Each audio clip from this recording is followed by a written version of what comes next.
Hello, hello, hello. Kabuto Park. Yeah. Hi, everyone. Bucko Summer does continue. Sorry for the longer than usual starting soon screen. I haven't played Wonder Song. It's on my wish list. I want to play Wonder Song because it looks like fun. It also looks very like unique and kind of goofy. There's like Wonder Song and the sound of one hand clapping.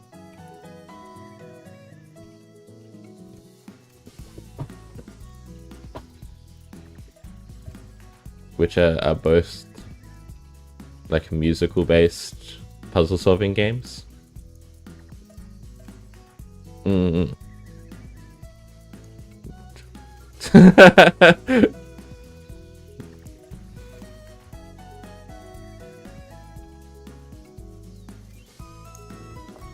mean, I'll take the gift. I appreciate it.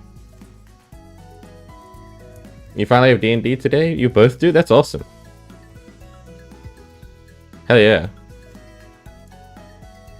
I'm glad. D&D is so fun. Oh shit, you literally just sent me the code. Thank you so much. Thank you so much. I appreciate that a lot.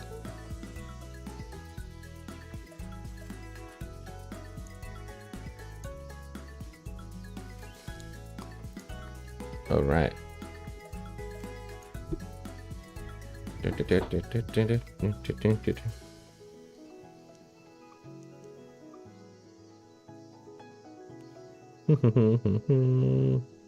memento, and then we can get into the bug.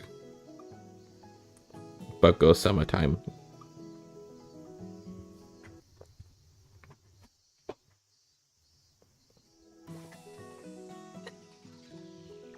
There we go.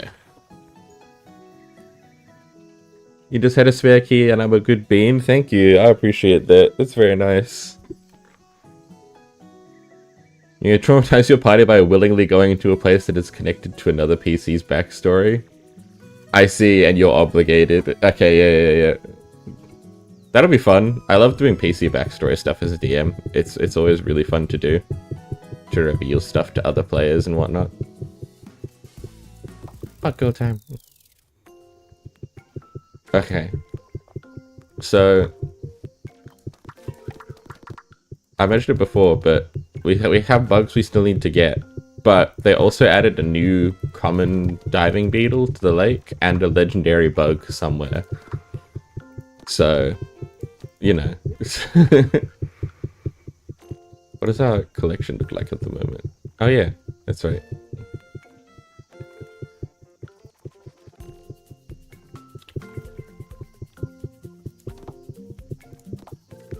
Sort by level. Excellent. Look at us go. Okay, I think we're back in like the hell zone of trying to catch this one bug here. In the wise words of Gandhi, get good and learn better. Yeah, exactly. Gandhi would be running a black blue mill deck in Magic the Gathering. He would be running a black blue mill deck for sure.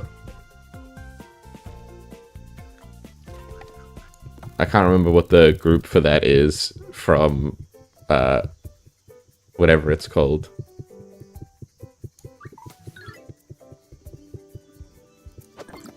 Oh right, that's the wrong one. Oops. From Ravnica. Gandhi was the sweatiest sweat. It's so funny. You look new. You are! You're a diving beetle! So cute.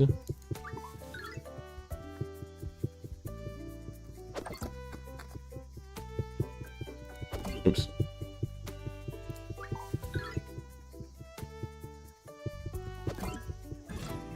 Yeah, that's why I love the old the bug in like some of the older Civilization games where they just decide to keep To breathe underwater, it stores air under its wings. Yeah. Where they just tried to set Gandhi's, like, warmongering effectively to 0, but it just, like, the numbers weren't built for that, so it just lived back around to max. Which I think is so funny. And then they just, like, because Gandhi was just, like, a nuclear dickhead for so many games, they just decided to make it just, like, canon, and now he's always like that, even though they could fix it. Yeah.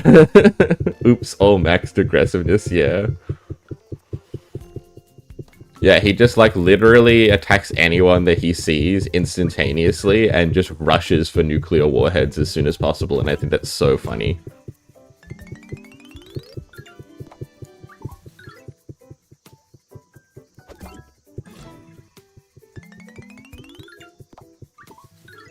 Manhattan Project sounds fun. Yeah, it's like a school project, right? You just go work on it with your friends.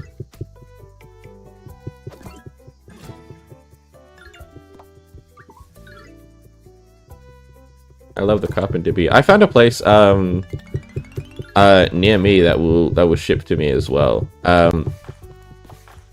That will do that does bug pinning, like bug taxidermy.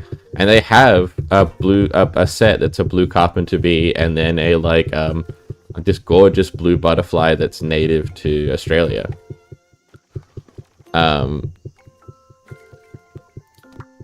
Which I would be tempted by normally.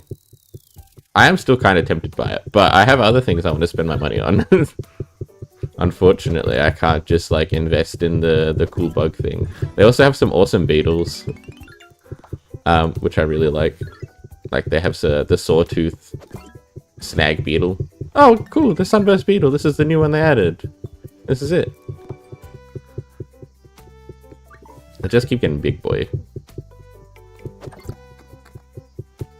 Oh, it's not the same bug always. It's the same as, like, rarity.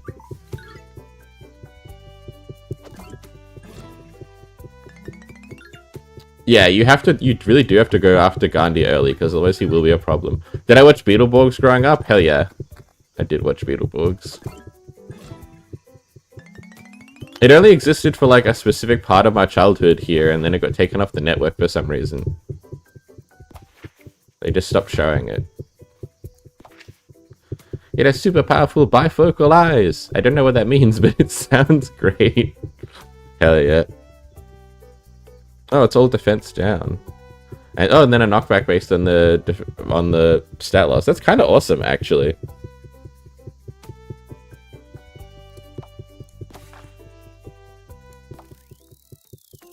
I like the fast one because he fast. I couldn't name a specific Beetleborg. It's too far in the recesses of my mind for that. That's too backed up in those parts of my brain. Yeah, the Roman Empire is like always ready to just like throw a hissy fit at any action you do in a lot of the early Civ games and even the modern ones. Do I remember what their base is like? No, I like literally only like vaguely remember what some of them looked like and not their names. I have like clips of the show that I can play in my head, and that's it. Lesser Stag! Yeah, they're so cute.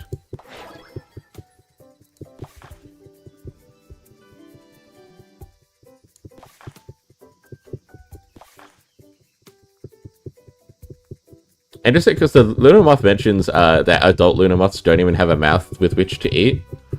The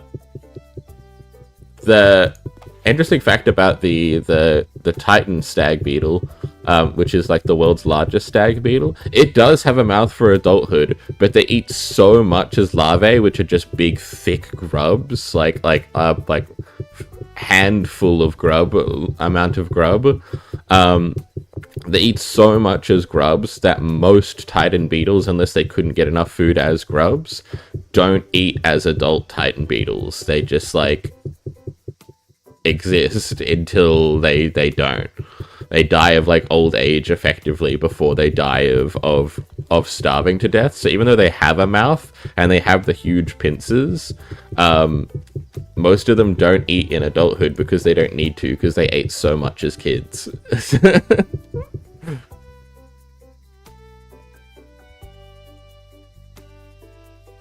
Wow, yeah, no, I would not have remembered that their base was a condemned house full of classic movie monsters. That's crazy. That's wild. That's so odd. That's such a weird thing to do. The costumes for Dracula, Wolfman, and the Mummy. Yeah, that's so weird. I wonder why that is. I wonder what that's a reference to. It has to be something. It's called like that because it's smaller than other stag beetles, but my love for it couldn't be bigger. That's very cute.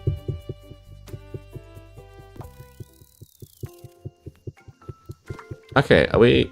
Oh, we have to get the rare. That's right. But we got the common that we were missing and literally didn't see that whole time.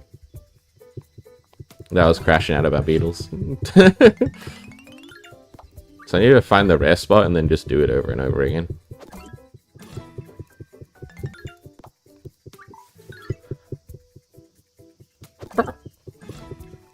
When you play on the higher difficulties, the NPCs get a bunch of settlers and they can and will rush the religious victory. Ooh, yeah, that's super fair. That's very cringe. I've only played Civ. I've never, like, finished a Civ game. I've played, like, in periods of my life, gone through, like, periods where I just sit there and I've played, like, 12 hours straight of the game or whatever, but I just, like, dick around so much and just, like, want to experiment with whatever I'm playing. And then I just eventually get bored because I, like, end up so safe that I'm just ending turn to spam, like, research or production for something. I don't actually need to go do anything on my turn. I just need to spam the end turn button just to move the turns forward.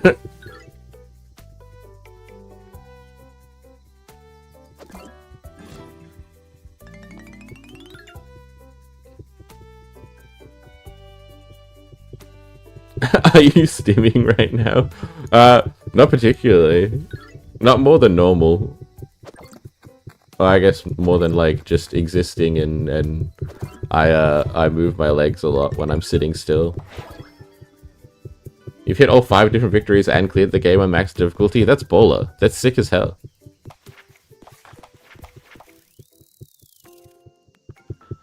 The main character in the house is a ghost trapped in a pipe organ. He looks like if Elton John and Elvis had a baby and then had a comical amount of face sculpting. Wow, that's incredible. That's that's so specific and so strange. I cannot imagine what the thought process in, like, the creative meeting was. And so you could confidently say, fuck the difficulty slider. That's so valid. Yeah, I heard, like, Civ 6 in particular. Like, all the Civs have issues with it, but Civ 6 in particular did. Of just, like, getting surged down, like, instantaneously.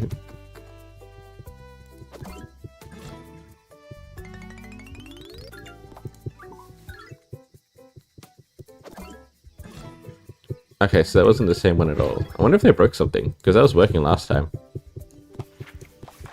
Because that one just, like, didn't keep the rarity or anything. As a reward for freeing him, he gives the kids the wish of becoming Beetleborgs. I did not remember any of this at all. I think I was just too absorbed in, like, whoa, cool, Beetleborgs. And that was, like, all my brain registered at the time. I was quite young when I watched it, because, like, the original Beetleborgs came out a while ago. And then they were just, like, re-airing it, basically. There's something audible? I have no idea what.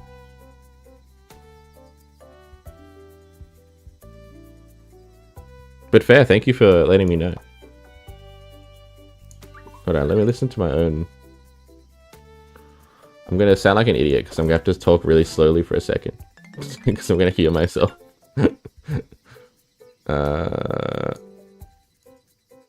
Yeah, okay.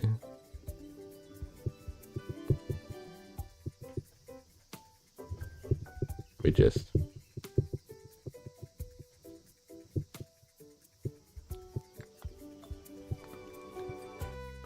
Oh, I see. Okay, okay. I understand what's happening. Oh, shit. Not that one. Change the other one. Ah! Okay. I got it. Yeah.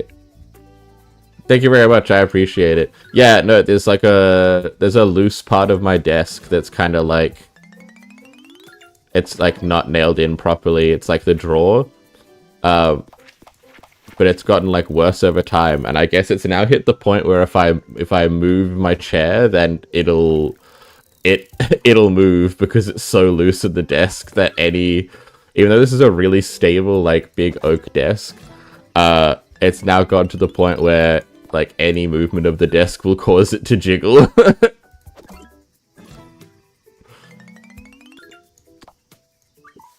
Yeah, nails would work if it wasn't like a sliding drawer. It's like I have to like fix the catch.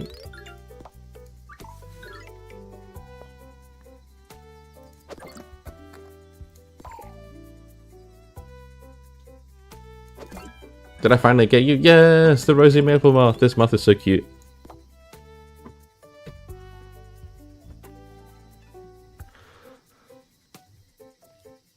Yeah, that's more probably like what I will have to do is get rubber washers to fill the gaps.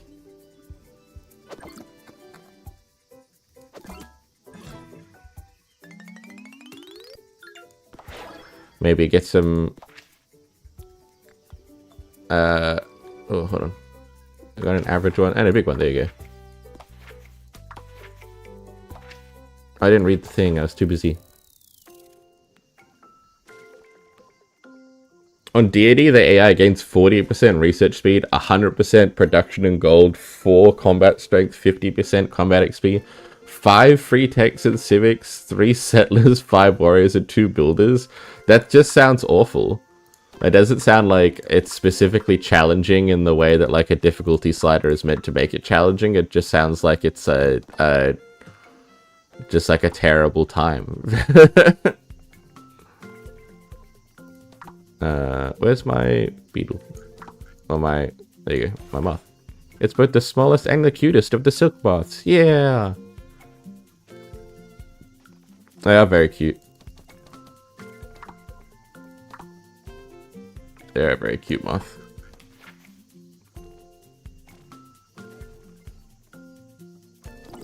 You seem like you'll be useful at some point. Oh, we can do 20 now? Hold on.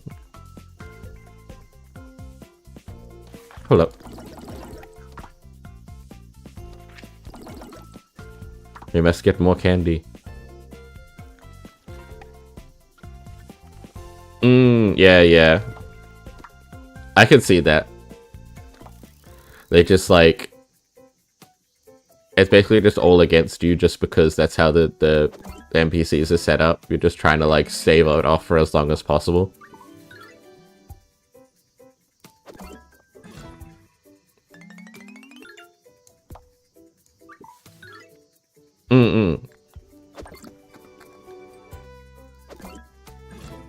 Yeah, I can see that. The research fast is a huge pain. Mantis. Alright, I forgot to look at what type of bug I maybe were looking for. Lemao. Yeah, it sounds like slow, desperate progress that can fall apart at any time and there's nothing you can do about it. Okay, we're looking for uncommons. Okay.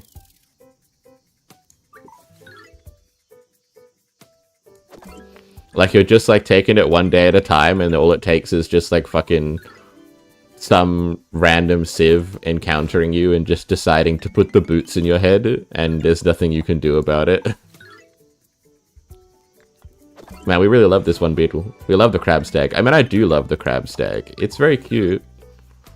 I just would like something other than the crab stag. There's five other bugs that could spawn here. Okay, I didn't mean I didn't mean a different kind of beetle.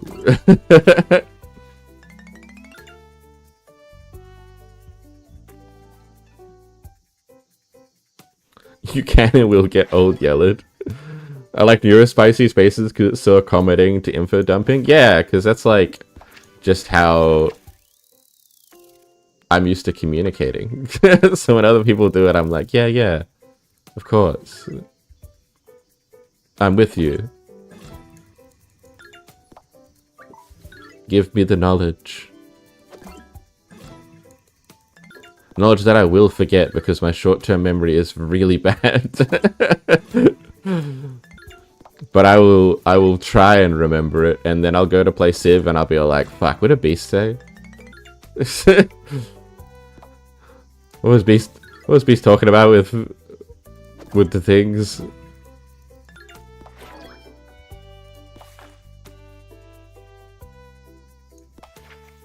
You go look because you don't know how to control the volume on this game, no worries. It's all good. Thanks for coming and hanging out, I appreciate it. You have a Baldur's Gate 3 issue? You played for like 40 hours in a week and a half? At least you still did your responsible person shit. I mean, it sounds like maybe you needed it. Maybe you needed the game time to just like exist in a different world for a little. Yeah, new bug. We got the Weevil. Oh, he's back again. Hey, buddy. I like Weevils. They're cool. There are some Weevils that are really bad for the environment, but largely they're cool. There's also the Weevil Beetle, which looks very similar to a Weevil as you can imagine, but like bigger, chunkier, and it has like a prismatic green carapace.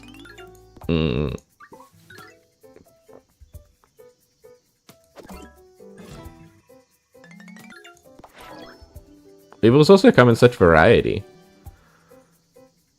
It's okay. It's all about denying them stat boosts and making them weaker. It plays dead when scared. At school we learned to do this, but only for bears. Sadly, it's not effective on men. It's a men versus bears reference. Oh shit, that was the bigger one.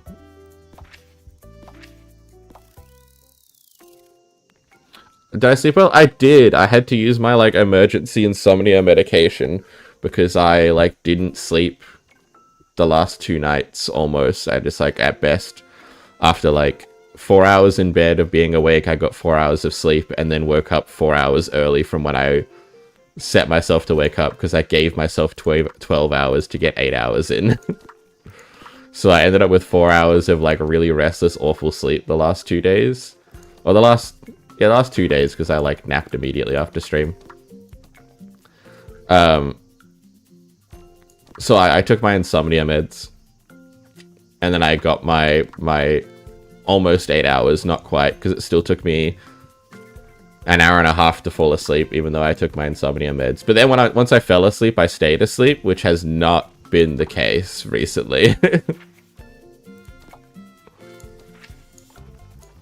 That's rough? Yeah, it's been a bit rough.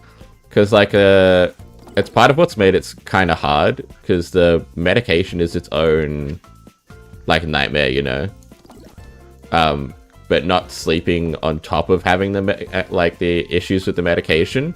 Like, sleep deprivation makes everything 10 times worse, for sure.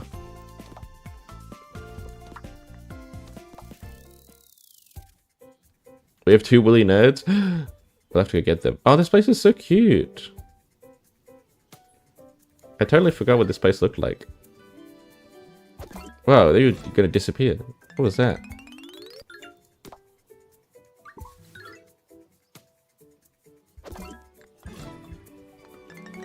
Japanese rhino. I love rhino beetles and stag beetles. I think they're cool. I think most people think they're cool. They're like the imperial tortoise. So cool. They're like the type of bug that you could show like maybe a non-bug enthusiast and they'd still think it's cool, you know? You show them like a 5-inch stag beetle with antlers, with like pincers that look like deer antlers, and they're like, oh, that's sick. Whereas if you show them like a grub, they're probably not going to be as excited as I am. Emperor Moth. Emperor Moths are cool.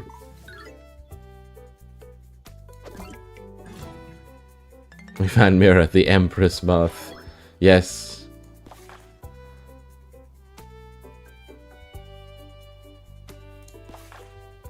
Can it seize with the eyes on the wings? I wish I had wings. So true. Oh, that's kind of awesome. No time for that. It's your turn to push instantly. That's fucked up. I don't want an enemy to have the Emperor Moth. That's scary. They just get to skip your turn to push. Oh, obviously we have to rename it Mira.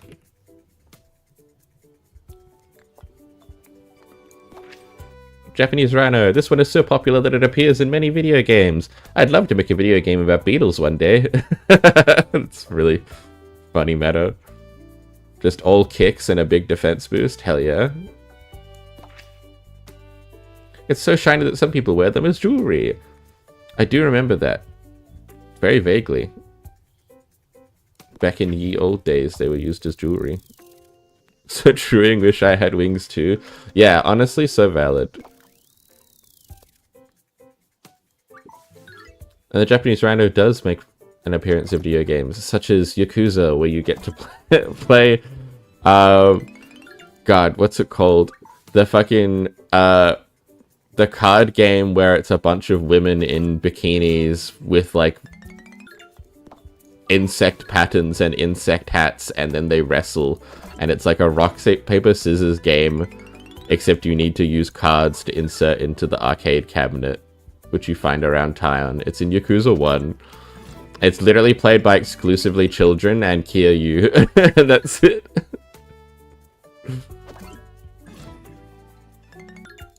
Which I think is really funny. Kiryu is extremely autistic. He's so sincere, he like meets the kid who teaches him about the like the card game, and he like literally calls them sensei. And like sincerely studies under them to learn how to do the battles better. And gets involved in this whole like drama around the circle of people who play the Beetle game. It's really funny. He's just so autistic, he's just so sincere. Also him playing Pocket Racer. Every time he plays Pocket Racer is like extremely autistic. Yeah, exactly. He's also not Yakuza depending on the game that you play. It really changes dramatically. Atlas Beetle. So cool. It has the horns and the rhino horn. That's interesting. Yeah, he's really lovely. He's also like literally from like the first game on, like immediately in the first game, he's like pro, even though he literally like went to prison during a time where that was not okay, and then came out while it was still not okay in Japan. He comes out of prison and he's immediately like, yeah, gay rights, yeah, women's rights, yeah, trans rights. It doesn't matter what gender you say, people say you are what you are in your heart type shit. How can I not win the tournament with this one in my team? It's huge. It is huge. Ooh, knockback strong up each beetle in your team? That's sick. We might keep you in our team.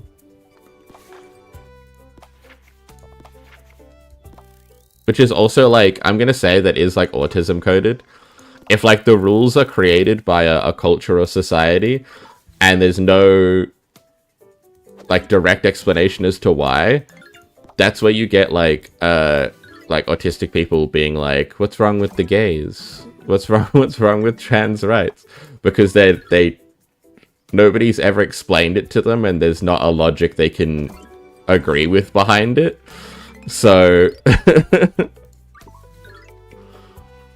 it's not just like innate that somebody says something is so and so it is so. You have to like understand a little bit.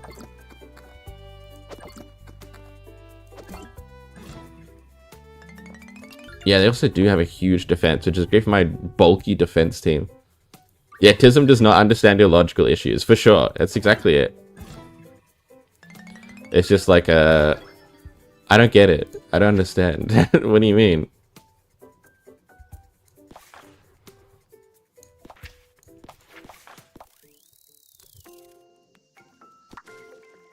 It's like, yeah, I could take it on faith, but at some point I'm going to question it and be like, oh, okay, but I know that's the rule, but why?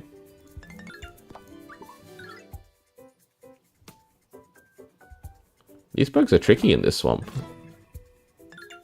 Oh, it's so baby. It's so baby. New beetle. Oh, thank God that was a closer. Umbrella rhino. Oh, that's cute. I get it. What a cute baby.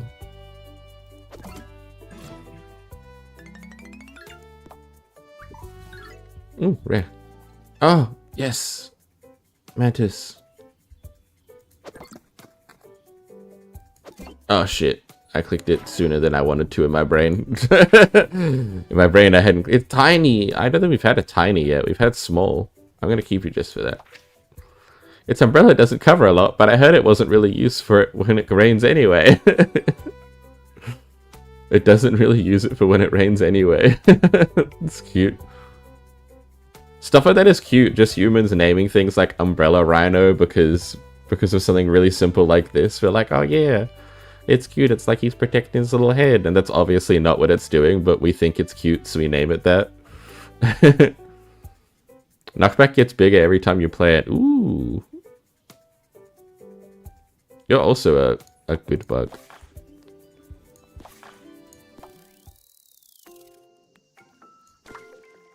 I need one more rare, and then we're back to beating up kids in the Beetle Sumo arena.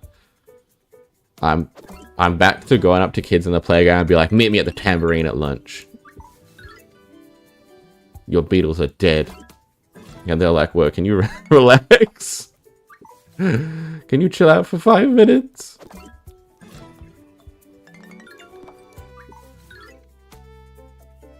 I'm trying to have a juice box.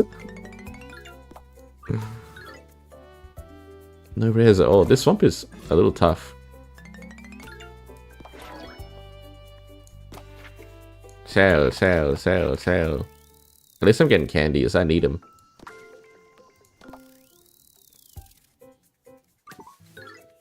Give me a rare beetle. Or a rare insect, actually. It doesn't have to be a beetle. Well, the rainbow beetle's here? Bro, you're literally like one of the first bugs I ever caught. What are you doing in the swamp, man?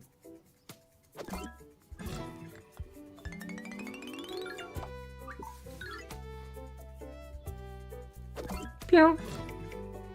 Blue Emperor. No rares! Man, I'm just getting my ass beat.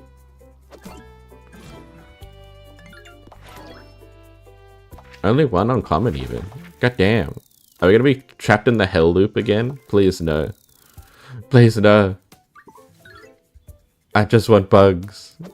It's Bug Girl Summer. Be nice to me. Ooh, you're big.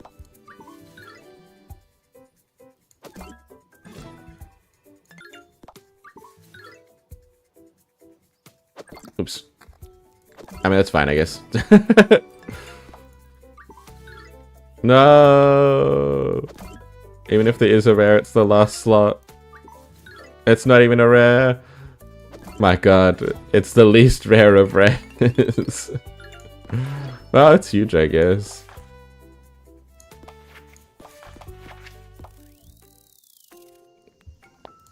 Give me the bug. I didn't even look at what... I meant to look at what type of bug we're missing here. I just want to know. I don't think it's a... Oh, what? Shiny. Yeah. Oh, it's got like a little love heart pattern. That's so cute. I love him. I want to use that beetle.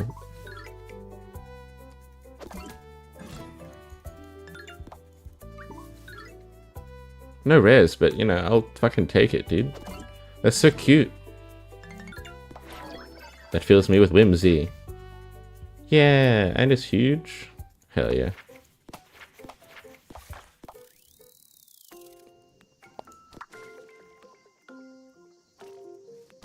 Okay. Hold on.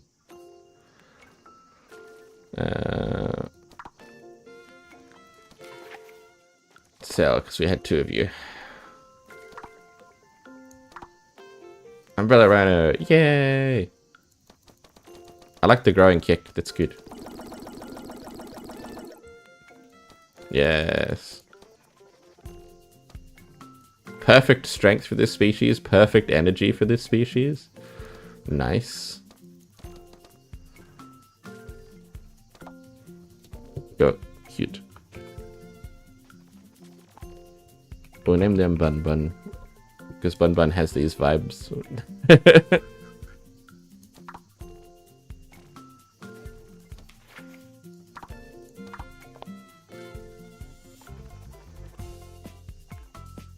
Hey, it's up there. Very good. I also like the beetle kick for the Atlas beetle. We'll keep going and see if we end up with a huge one by accident. We're not going to farm for a huge one, but if we end up with one by accident, you know, that's pretty good. Oh, finally. The mantis. No, just don't fuck it up.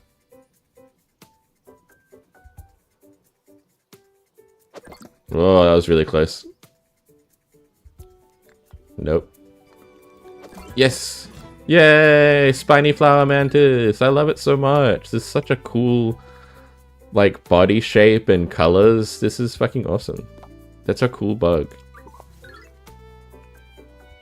It's a very, very cool bug.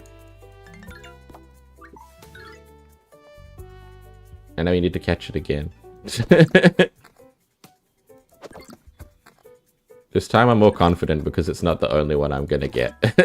I can just freeball it a little bit more. I'm not like stressed about missing out on the mantis.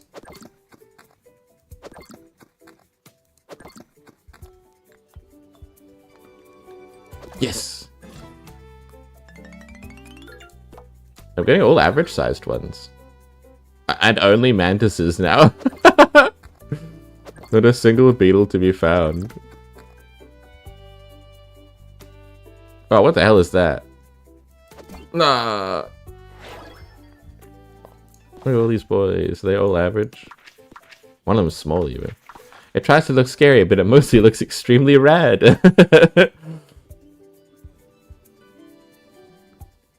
Stat debuffs and a steal all stat boost effect. That's kind of fun.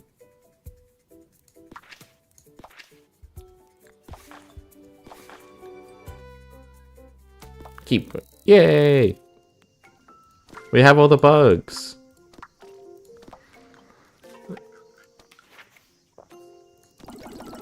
Alright, that one's level 20.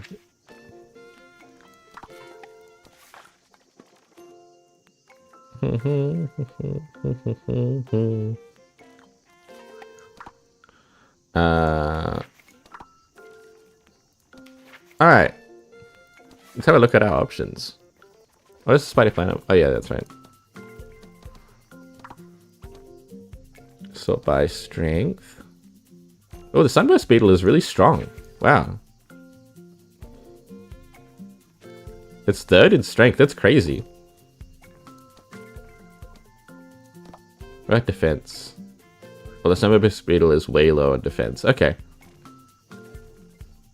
These are our, like, balanced ones.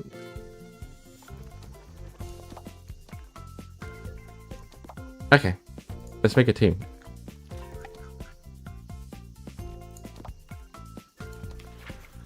I want Beetle Fortress and Kick, so you're going in.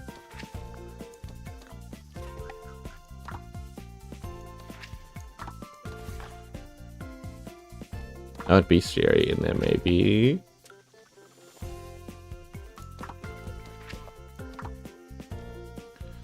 Where is...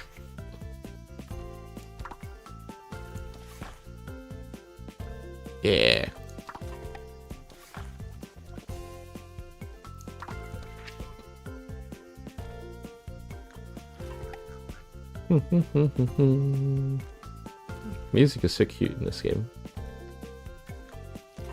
It's just so cozy.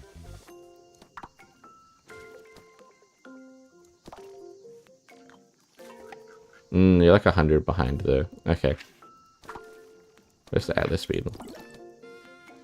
I think I want to put the Atlas Beetle in there. So we gotta go get more candy. Time to farm candy.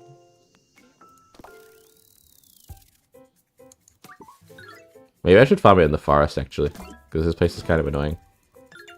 I actually have to try to hit it, because it moves after a second. Ooh, huge.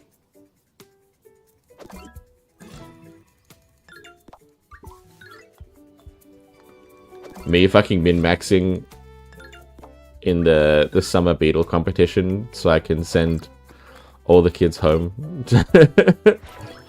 Although they're all super chill about it. All the kids are like, darn, I lost. Good game though, I had fun. Which I think is like super sweet. It's so lovely.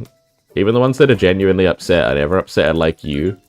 They're just like, no, my bees. I thought my bees were so cool. which is still cute.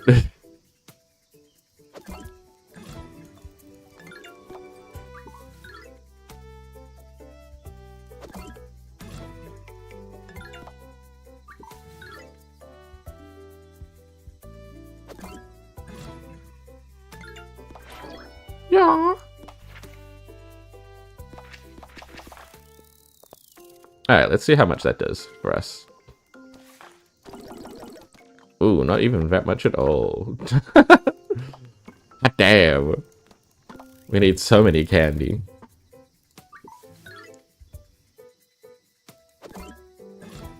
Actually, it did like 4 levels, but I'm so used to being candy rich because I couldn't get the bugs for so long. But this time we got them like, well, I would say quickly, but relative to how long it took last time to not get the bug in this place, we kind of just loaded up the game and then got them immediately. Including the new bug that they added in the lake. So we're basically speedrunning compared to last time where it was like an hour and a half of failing to catch a single bug. Compared to that, I'm on world record pace. I'm doing it crazy.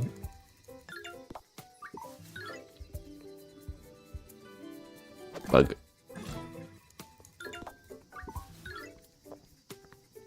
I was looking for places near me that, do, even if it's like an event, damn, that do like bug taxidermy workshops or classes, and there's only really one, and they only do butterflies, which is like the classic, I guess, but I think it would be cool to do other stuff. There used to be an event that got ran at like my local museum that did, they like had like they had like multiple butterflies, moths, a beetle, and a stick bug, and you got to do all of them as part of it, and then take the board home with you, along with some bug taxidermy supplies, which would be really cool. Not that I'm actively looking to bug taxidermy. I'm not gonna like do the whole ethanol storage thing and to dry them out and then sit here and do bug taxidermy in my current space. Maybe if I lived a different life. Maybe if I had like an exotic house somewhere that and a hobby office that I could just do bug taxidermy in. But at the moment I live in like the corner of a house where I like live in a storage, I stream out of a storage room / office. So it's a little, the vibes are different for the bug taxidermy economy, you know?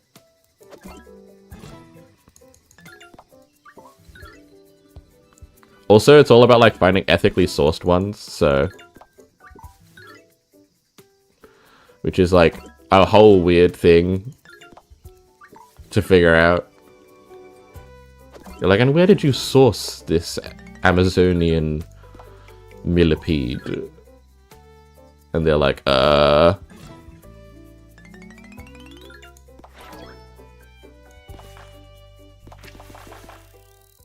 Give me candy. Alright. Oh, you're breaking my balls.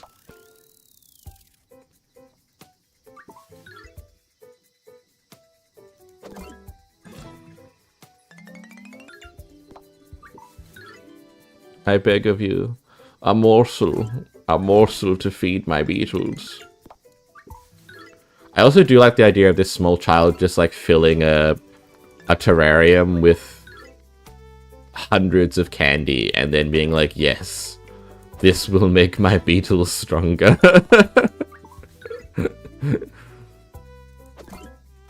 It's a very kid thing to do, to just be like, I like candy, so obviously the Hercules beetle and the woolly Schaefer will love candy too.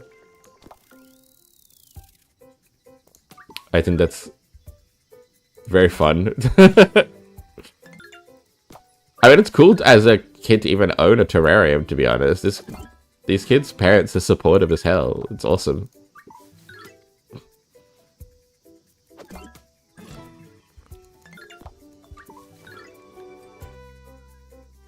I did find a terrarium making workshop while looking for bug taxidermy workshop.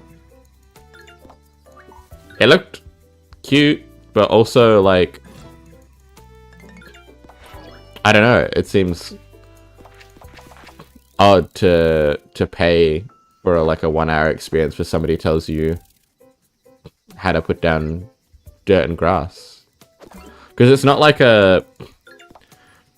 It'd be different if it was a workshop. I think in my brain, I understand that like the workshop still has purpose because they're teaching you like the foundations to keep this stuff going and to make it look pretty, and then supplying maybe stuff that's harder for you to get. Like, you know, you would have to go out into the bush and get these little cuts of plants and that stuff, so it lets like suburban people take place in and do it easier. But in my mind, I'm like, it makes more sense as a workshop if they were teaching you how to make like an actual living terrarium, you know, where you've got to like introduce like mites and earth borer worms and stuff like that to keep like the soil aerated and to keep the plants alive and that kind of stuff. If it was like doing like ecology balancing in a terrarium, that would be a cool workshop. But it's hard to justify like over $100 for like how to aesthetically pleasingly put clay and rocks and leaf cuttings into or like bush cuttings and flowers into a glass box. That's a little harder. I mean, you get to keep it afterwards, but still. Not knocking them for running the class. I'm sure a lot of people get a lot out of it, but it's just not what I was looking for. Yes, finally level 20. Okay, thank God. So my 4th strongest and my most defensive. Okay, you're going to the team. We have Beetle Kick.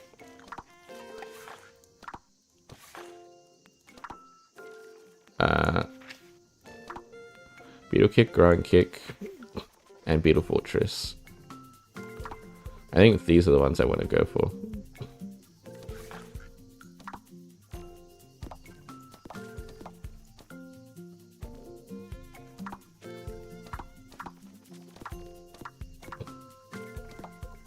Atlas Beetle. This one can be Felix.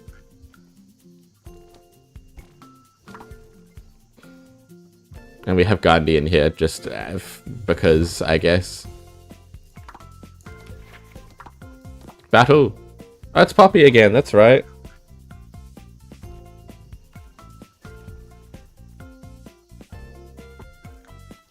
Our defense is insane, again. Like, they're not gonna be able to move us at all.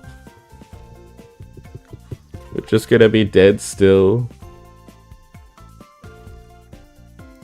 Alright. Haha, fancy meeting you again. Wanna come drink some tea after this? I do, Poppy.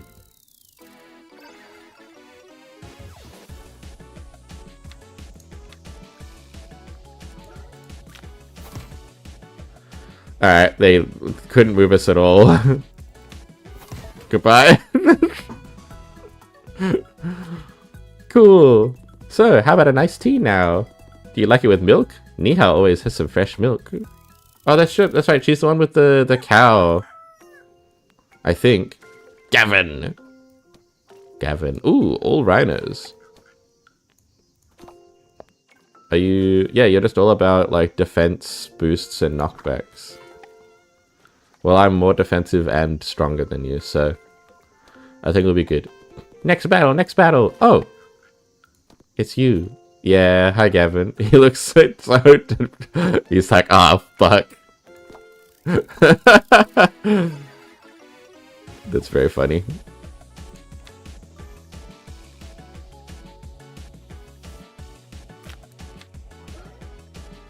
Oh. Wow, that was it? That was it for your knockback, man?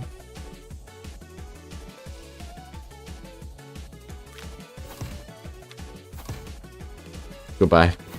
I got so many kicks in a row. Sorry, Gavin. Ah! You are so powerful. One more. Yeah, I'll fight you again, Gavin.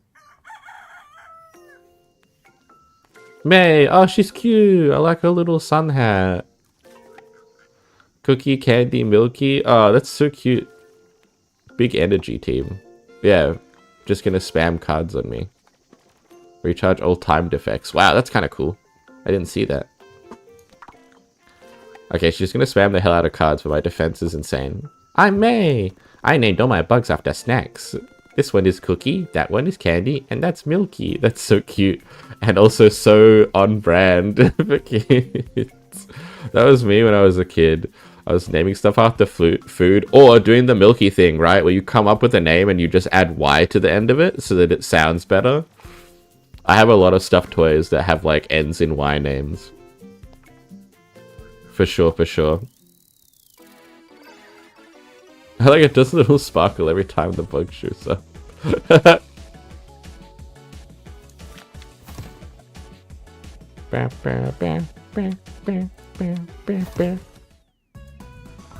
Yay! Wow, you're a tough opponent. Maybe you could even defeat the champion. Ominous foreshadowing. Summer is almost over already. Oh, Midori. But this also means something very nice is happening. There are more shiny bugs around. I don't really know why, but this happens every year. They're still very rare though. Let's look for them. I see. So I have currently all the bugs. And now I must simply hunt for the shinies. But I actually want to get the upgrade. Hitting green while there are still blue zones grants you bonus candies. Ooh. Or do I want more shinies? Let's get more candies. We'll probably need more candy. Battle. Chuck, rank 7. High defense team. My defense is higher. Let's go. I'm back. My bugs didn't like the swords either. But they are really strong this time. Oh yeah, he made, like, he was gonna make little plastic swords. He made them little hats. And they didn't like the hats. So now he made them swords, but they didn't like the swords. It's so cute. Go. You're, like, pushing me really slightly. Oh, knockback immunity, I see. But you're not pushing me anywhere. And then I get to do this. Goodbye. I'm too defensive. They can't move me. August is almost over. I don't want to go back to school. So real. Honestly, if I had a summer filled with just collecting bugs and like playing around in a park with a bunch of kids, I would also not want to go back to school. It would feel like my whole life is there now. June. Wins 30. Whoa, is it 5 more wins than me, but it's only rank 6? Okay. That says that the people above him are way stronger because he keeps trying and failing to beat them. And instead is beating people lower than him. If he's got 5 more, if it's 5 win difference between here and here, that means he must have failed and then won again at some point. Really high strength and a shit ton of strength boosts. Okay. But our defense is crazy, I believe. Oh yeah, he doesn't talk, okay. Yeah, our defense is psycho, so it's fine. Big on!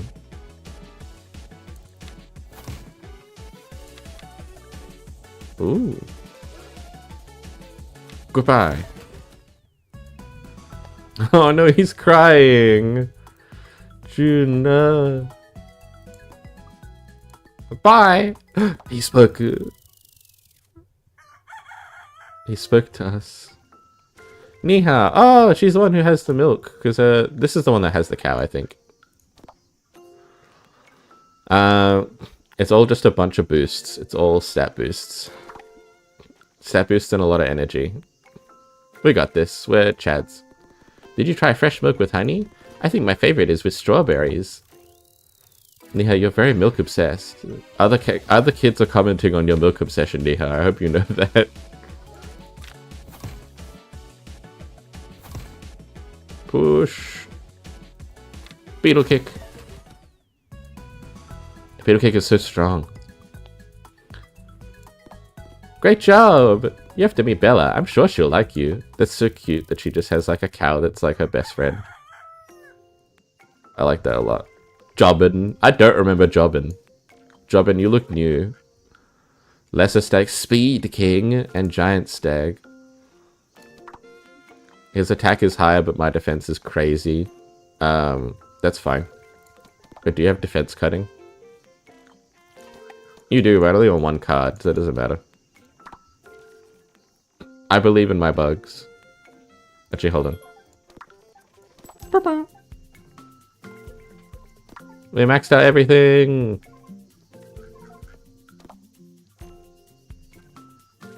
Alright, I believe in my bugs. I'm Jobbin.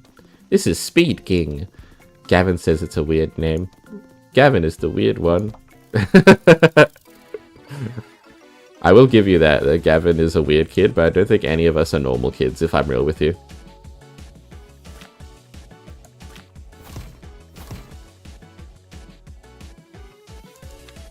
Goodbye. Kick. Ah! Felix! What's... Hi Felix! How are you? Thank you so much for the 5 gifted subs. Why? I'm just battling beetles. I'm just doing beetle sumo wrestling. Hi, I hope you're doing good. Thank you so much for the gift subs. It's very sweet of you. You should give fun names to your bugs too. You started another hype train on your own. I can name my next one Killer Queen. No, Jobbin, you can't call it Killer Queen. No, Jobbin, that has bad vibes. Jobbin, Killer Queen has bad vibes. You can't be calling it Killer Queen. You need to read JoJo's. Jobbin. Jobbin, you need... Oh, he's a Joe. He's Jobbin. He's Jobbin's Bizarre Adventure. Yeah.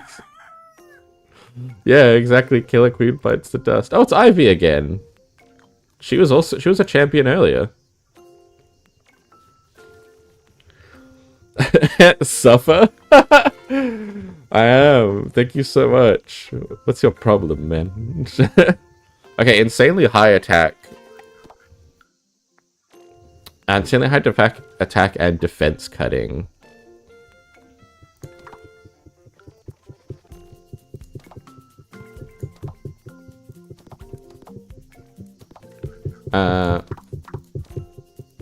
Let's do a strength-based team.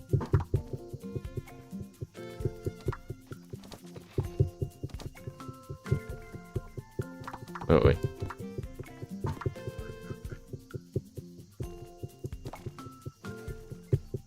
Our strength ends up being slightly higher, but what about our cards?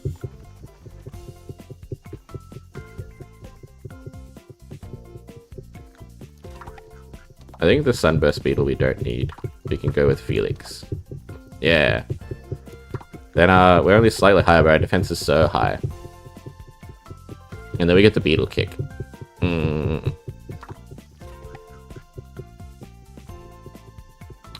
Yeah, we do have to survive the initial push. Yeah.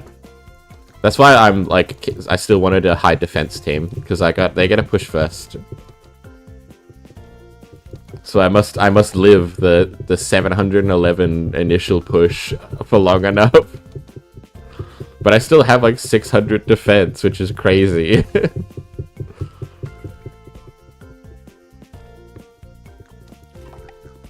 Haha, you rank 4? That's lit.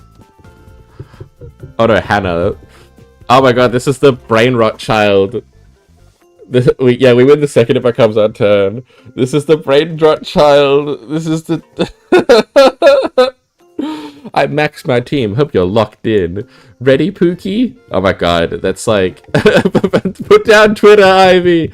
Ivy, you're 6! Ivy, stay away from Reddit! Ivy, get off Cocomelon! Please, Ivy. Pookie makes me think of neon bats. She calls... They call everyone Pookie.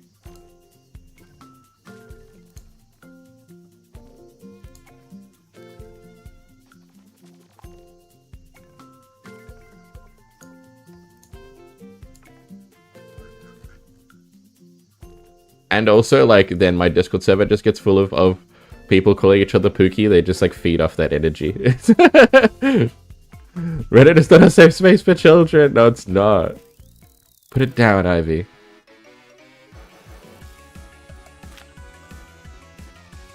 Oh, holy shit.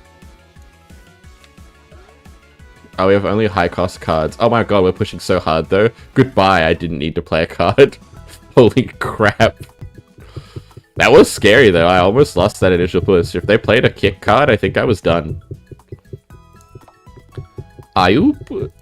That was gas. Could you even beat her and take the big W? I'll stand you. Ivy, no. You shouldn't know what stan culture is. You're 6. Ivy, you shouldn't know what stan culture is. You're 6.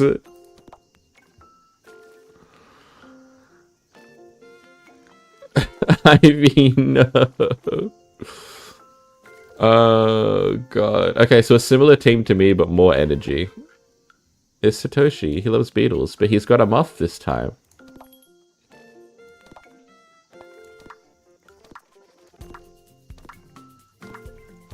The legendary bug doesn't show up on the list. I wonder if that's intentional. Let me look at the update, just in case, because if we could do the legendary bug, that would be good. Entomologist, catch all bugs available in Kabuto Park.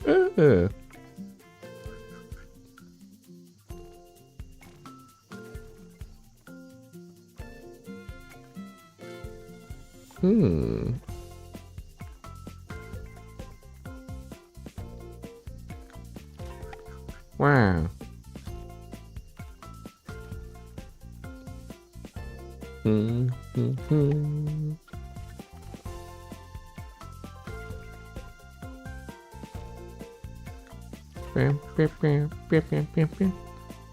What's the legendary bug? Do I just need to go catch randomly and hope I get it? Good god. So I'm just looking at a thing that's like a list of bugs to see if there's one I don't recognize.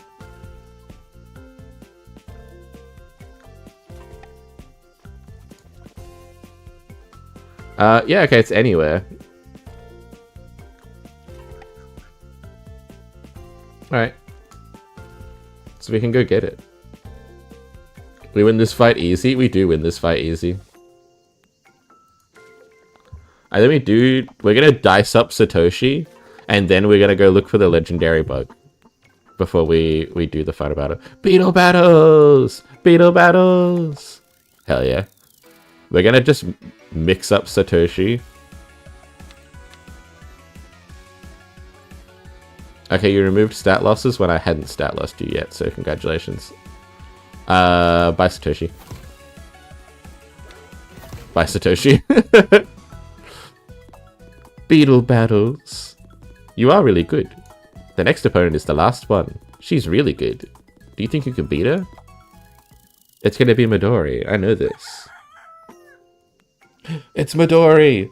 Boss fight! Dun-dun-dun-dun-dun-dun. Oh, she has a shiny! She has a shiny Atlas Beetle. That's cool that that's what that looks like. It has like a little halo ring. Okay, this is a scary team. It's like me. Yeah, Midori with the 50 wins in 30 days. She's been putting in extra hours.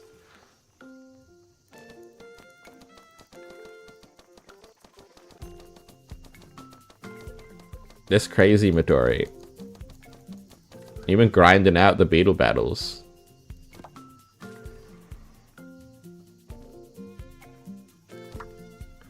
I guess let's just go to the Pine Forest and look for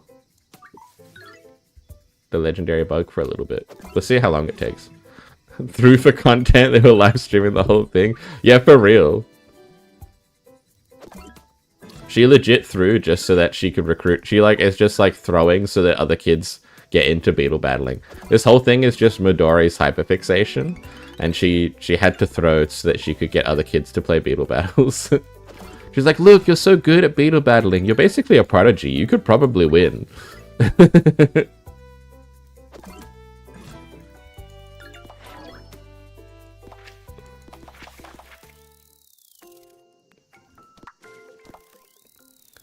She set this whole thing up. It was a sting operation.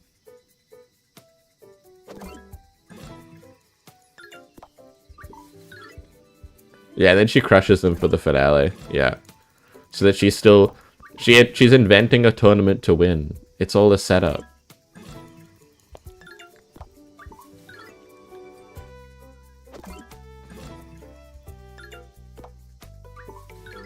Ooh, shiny. Yay! That's a stag beetle. Cute.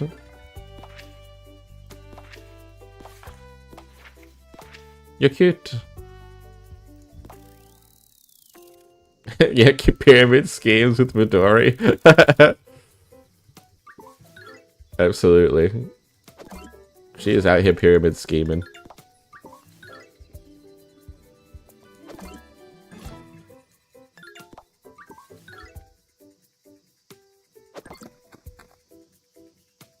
Yeah. It still takes 2 things to get the Rosy Maple Moth. God damn. Yeah.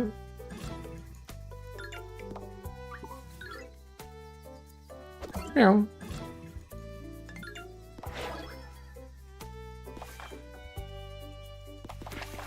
We get so much candy. We're gonna be able to level whatever we want. She is so real for that, yeah. She like had her summer and she's like, she just like loves bugs and she's like, how do I get all the other kids to play beetle battles with me for the entire summer? And then an 8-year-old reinvents pyramid schemes. Yeah, for real, right? Like you just like invent a tournament or a competition and then like gas people up to enter it. Hell yeah.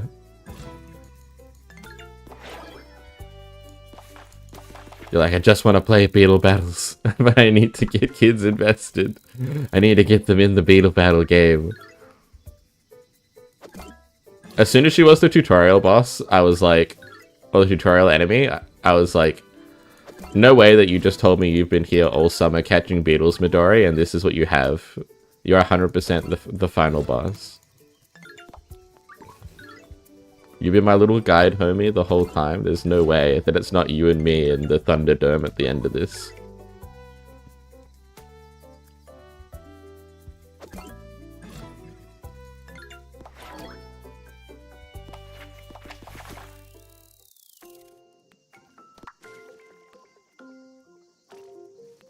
Also, I'm so rich.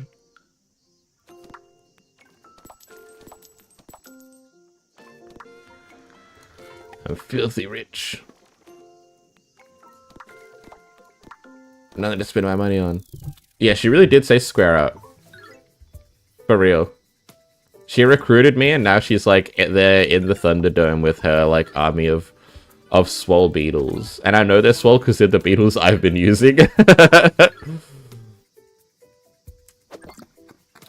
It's fine though, because we did already beat the kid who invented the meta. We beat the inventor of beetle battling.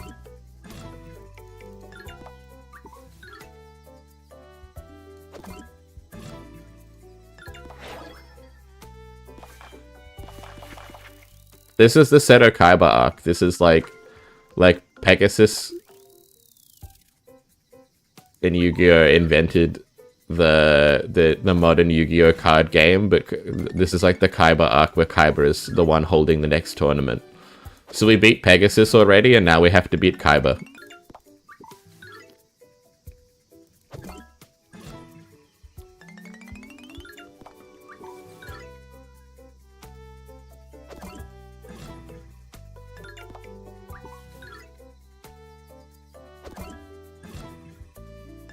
Cute.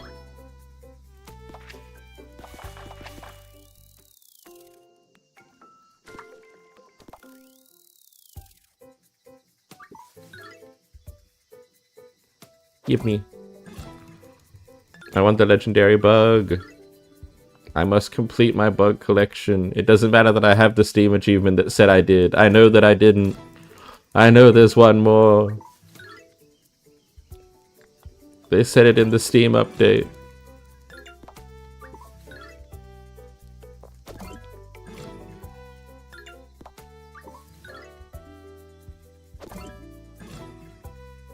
Give me beetle.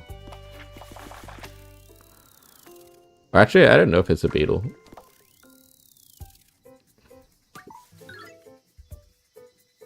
Burp. Burp. Oh, it was tiny. Tiny stag. Burp. You're very familiar with this set of bugs specifically.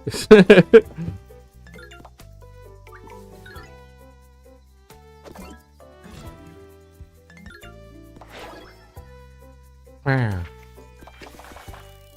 All babies, all sold, turned into candy. Reduced to atoms. And by atoms I mean given to a insect etymology study research station that is here. This would be a great deal for the research station. Like every summer, when the bugs are at their most abundant, like a whole camp of kids show up and start catching bugs and then giving to them to you to study. You just like have a small army of kids who are just doing it for candy. What a great deal for a research station. It would be hard to get the intro. It's like, where exactly did you find it at what time, etc., etc. And the kid's like, I don't know, I was talking to my cow and then I saw a weevil and I picked it up with my hand. And you're like, okay, that tells us something.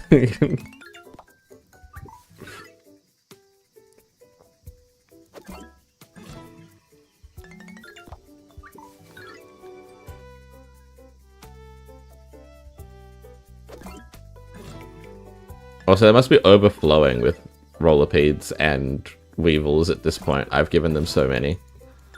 They're like, please, we don't have room.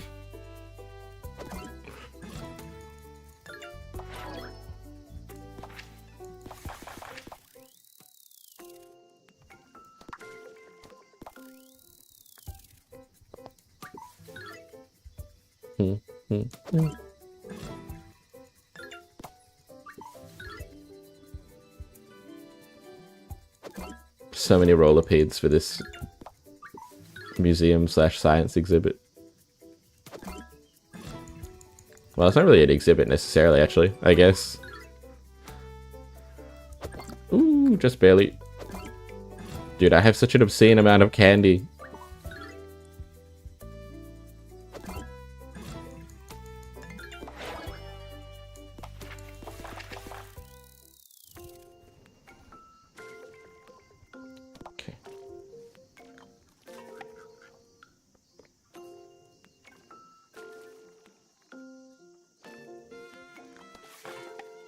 Cute.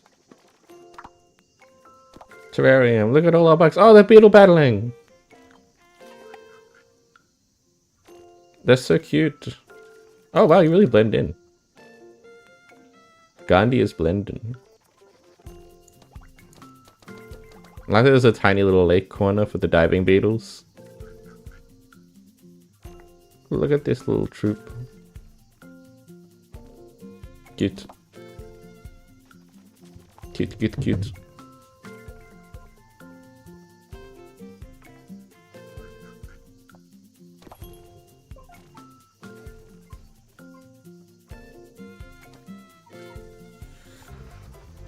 Okay.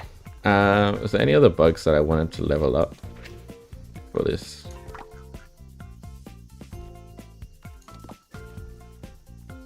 I think I might take my break early real quick, just because I actually haven't. I like literally rolled up out of bed and then got into to streaming because I wanted to stream immediately.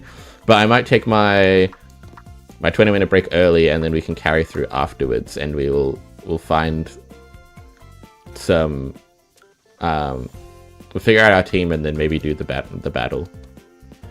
But I gotta go get food, so I'll take a quick 20-minute break, and then we'll be back for potentially the Beetle Battle finale, depending on how much patience I have to keep looking for the legendary bug right now. Or if that's like an after game thing that I do. But for now, we'll BRB. Okay. Alright, I'll see you in 20 minutes.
Hi, I'm back. I'm back. My food is still in the oven, but I had some snacks to tide me over. I have a pizza. A pizza and some chicken tendies. It's like a little pizza. I'm not eating like a whole ass like Domino's pizza and then being like, that's not enough. I must get chicken tendies also. At least not for like breakfast. It's just like a little square pizza. I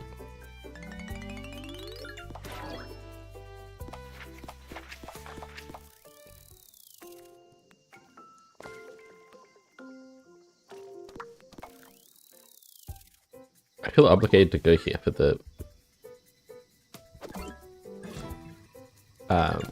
candy. I hope everyone had a good break.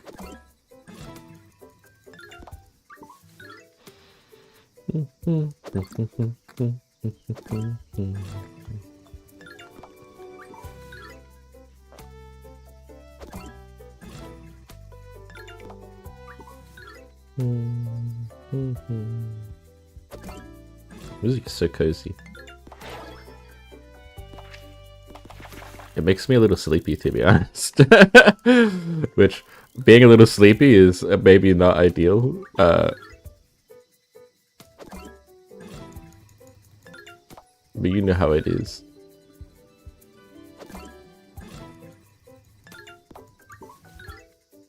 It's just so calming.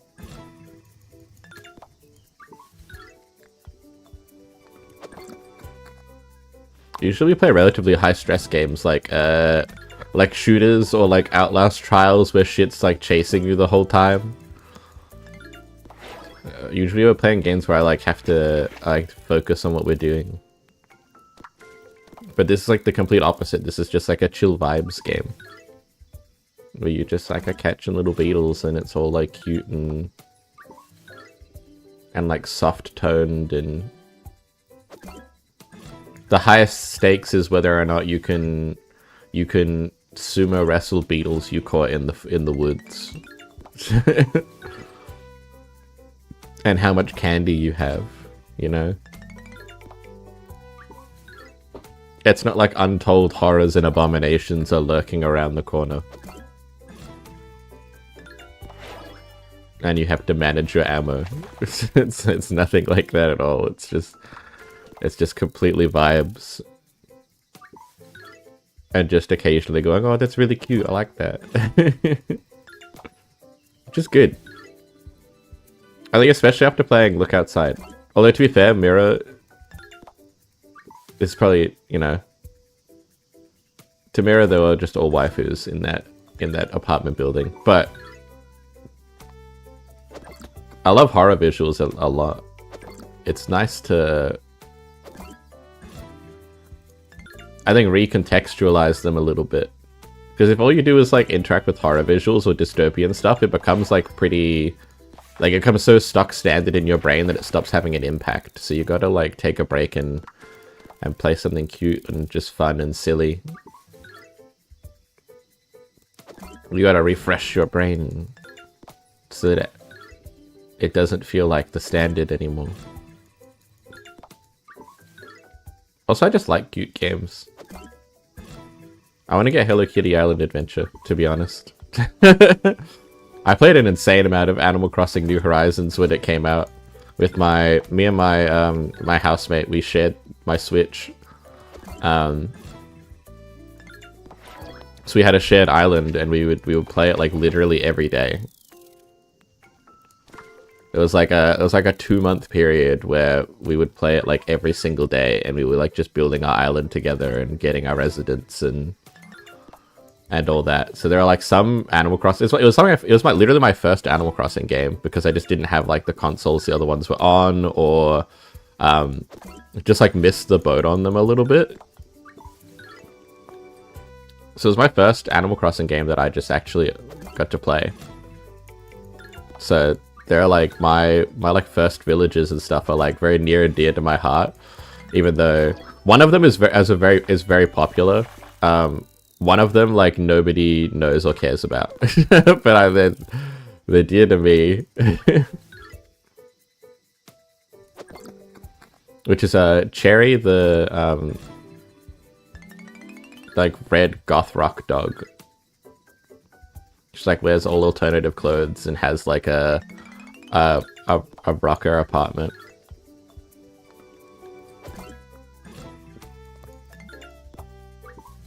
And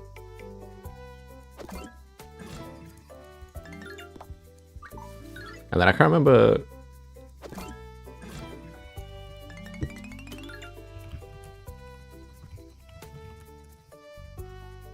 What was his name?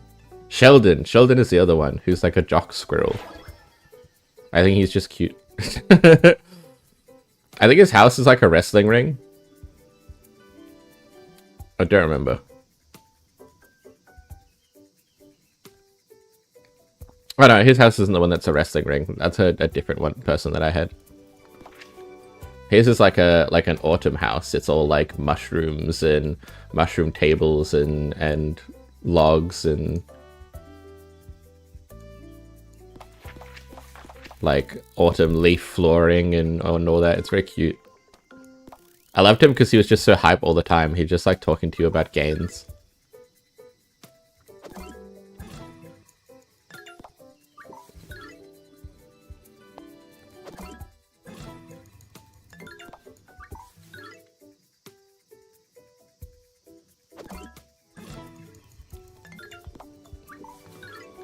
I got stifled by the inventory cap in that game though. I was like trying to collect all the clothes that I liked to just have on deck, but in doing so I like hit the inventory cap and like the storage cap.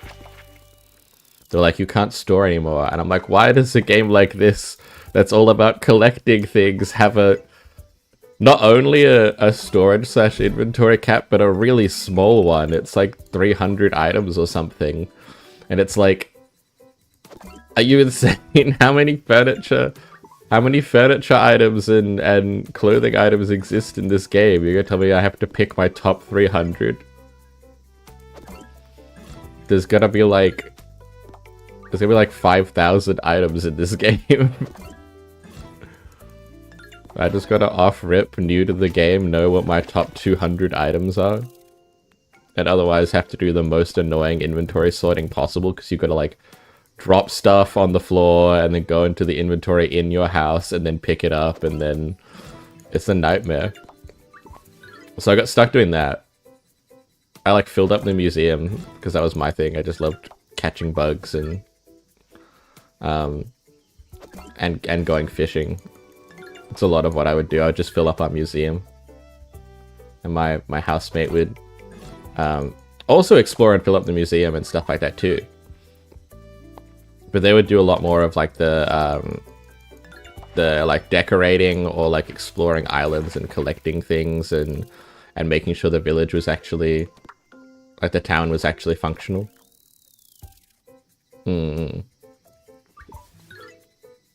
Whereas I'm like a sucker. Well, I'm playing the bug catching game. I'm a big sucker for games that have like a fishing mechanic, as long as it's not super arduous or like for bad output, which is funny because this game doesn't have a lot of output for a lot of the bug catching, right? I'm just catching them for candy that I don't need at the moment, or just to collect it. But that in itself is fine because it's a collectathon kinda. But games like I would say I like Core Keeper a lot. I really enjoy Core Keeper. It's a fun game. But I would say that the fishing in Core Keeper is bad.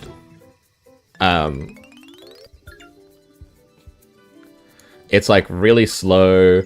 The outcome is in theory good. It's a bunch of like food items that are really strong for early game and all that. And cooking is so vital to that game. But it's so slow and monotonous, and then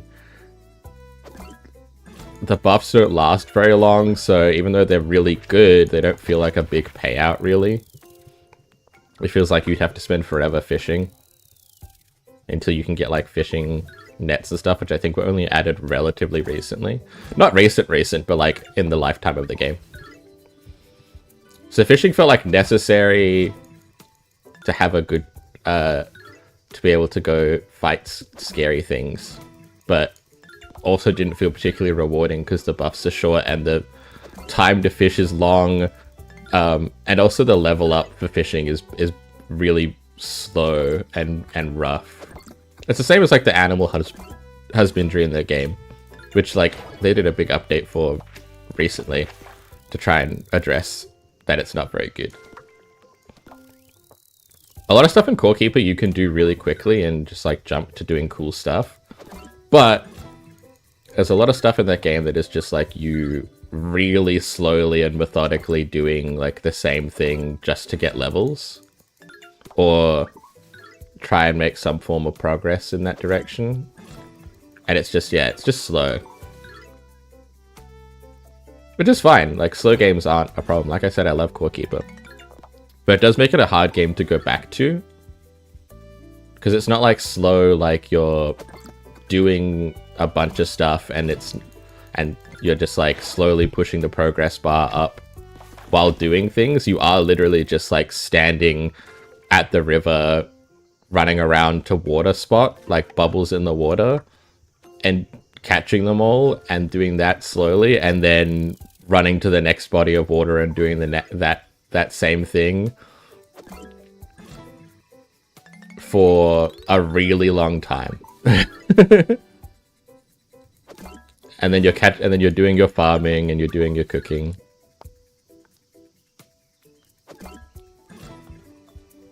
So it's good brain off stuff, but that's why I think it's hard to revisit, because it's hard to redo that grind again.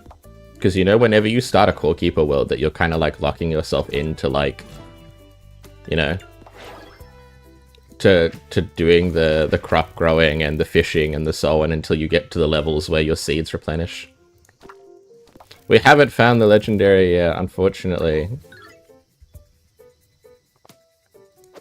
I've just been like rambling about Core Keeper and bug catching and fishing in video games. We haven't even had another shiny. It's crazy.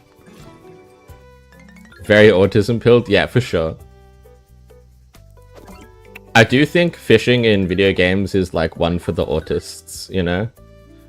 That's for the autism besties, is to lock into any video game that has fishing in it and then spend 3 hours fishing.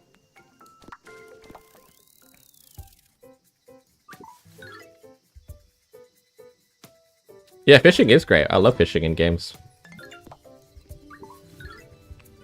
I just wish it had, like, a lot of games the fishing doesn't have a...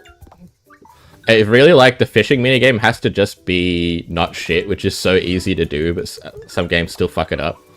And it has to have, like, something come of it. Even if the only thing is like this, where it's just like, there's like a collection to fill.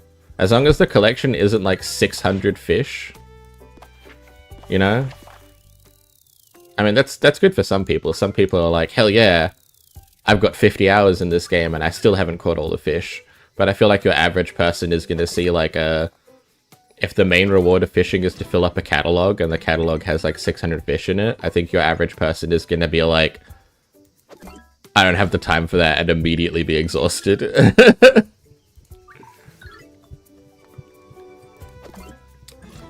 Yeah, fishing is like big vibe time, especially in games that have like a lot of stuff other than fishing. If they have like combat or other more intensive things, it's fun to go and just fish for a while, like in WoW.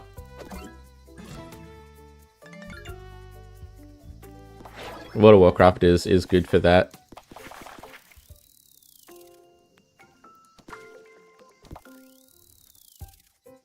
That's why the Tism community comes around. Yeah, but even then, that's like a particular that's like a particular brand of Tism. It's not like generically.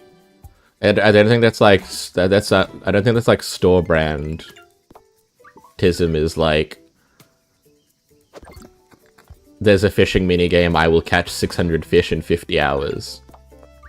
You know? I feel like at that point you're reaching into like people with TISM who specifically are hyper-focused on fishing or fishing minigames, you know?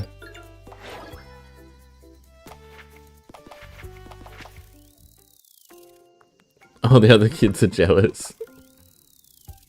They should be with my thousands of candy. I run the candy economy now.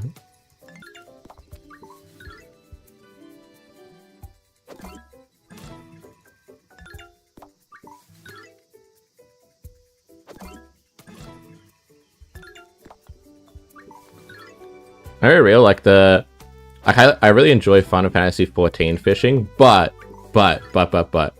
there's no way I will ever do like the fish catalog that they have, because as soon as you start getting into like and I get it, it's fun and it's like for the realism crowd, or like not even the realism crowd, like the actually passionate about fishing crowd, which there is a lot of. There's a ton of people in Final Fantasy XIV, the critically acclaimed MMORPG,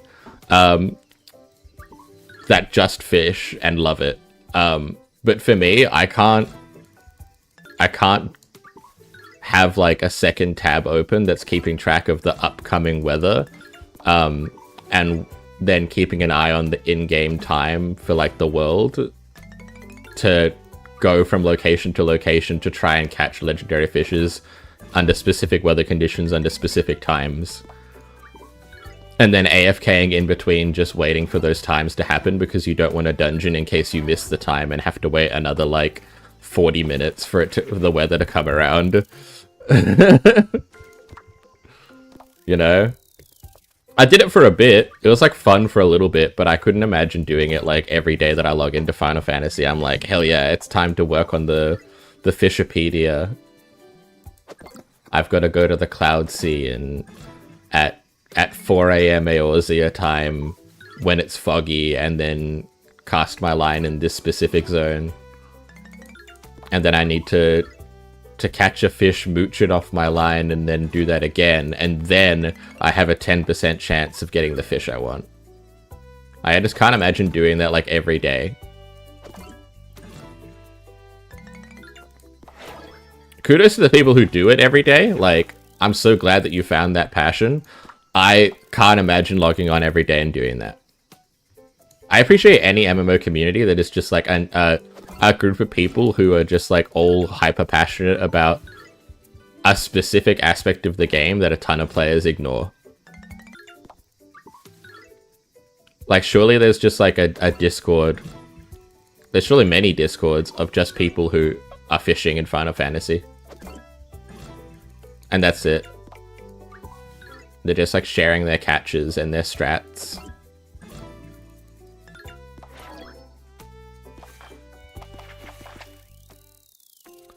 Yeah, until we need to feed the bugs, then all this candy is gone.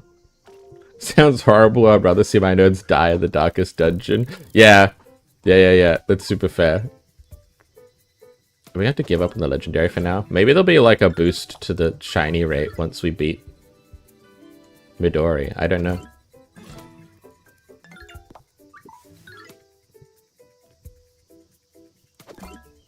Shiny.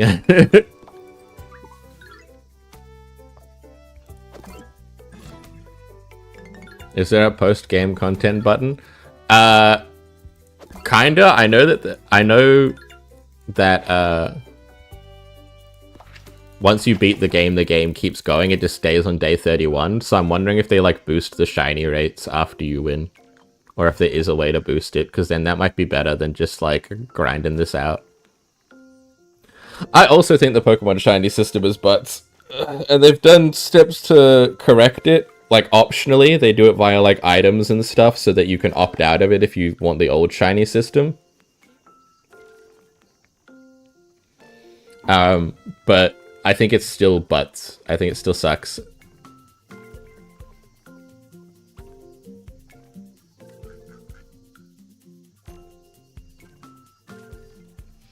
Yeah, that's the other thing, is that you can get a shiny and then it's IVs and EVs.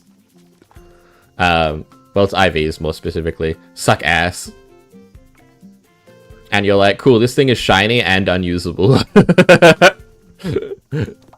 Like, awesome! I'm so glad I got a shiny Charizard, but it's completely unusable in every way. You never played Pokemon, never like it? I don't think that'll piss off the Tism community. I think that'll piss off maybe like Super Nintendo fanboys, fan people. But I feel like maybe like 5-10 years ago that would have pissed off the Tism community exceptionally. But I find the internet is, and the world of gaming is so broad now that even though everybody knows and likes Pokemon for the most part, or is at least aware of Pokemon and why people might like it, people have so many other hyperfixations to focus on. There's way less people who are just like, everyone must love Pokemon. Yeah, I mean, you're kind of right, Han, in that the like shiny strat is to literally just breed Pokemon over and over and over and over and over and over and over again in a lot of the games, and just keep hatching the eggs, like if you're using an emulator, for example, you just set the game speed really high, and then on the bike you ride back and forth in front of the daycare until the egg hatches, and then you go in and you get another egg, and then you do it all again over and over and over again.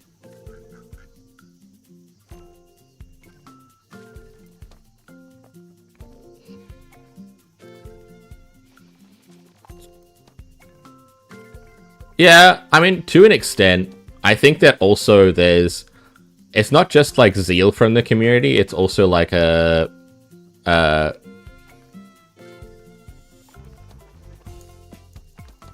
be frank with you, a lot of people do just want, like, the Pokemon not introducing a single new thing in the last 10 generations.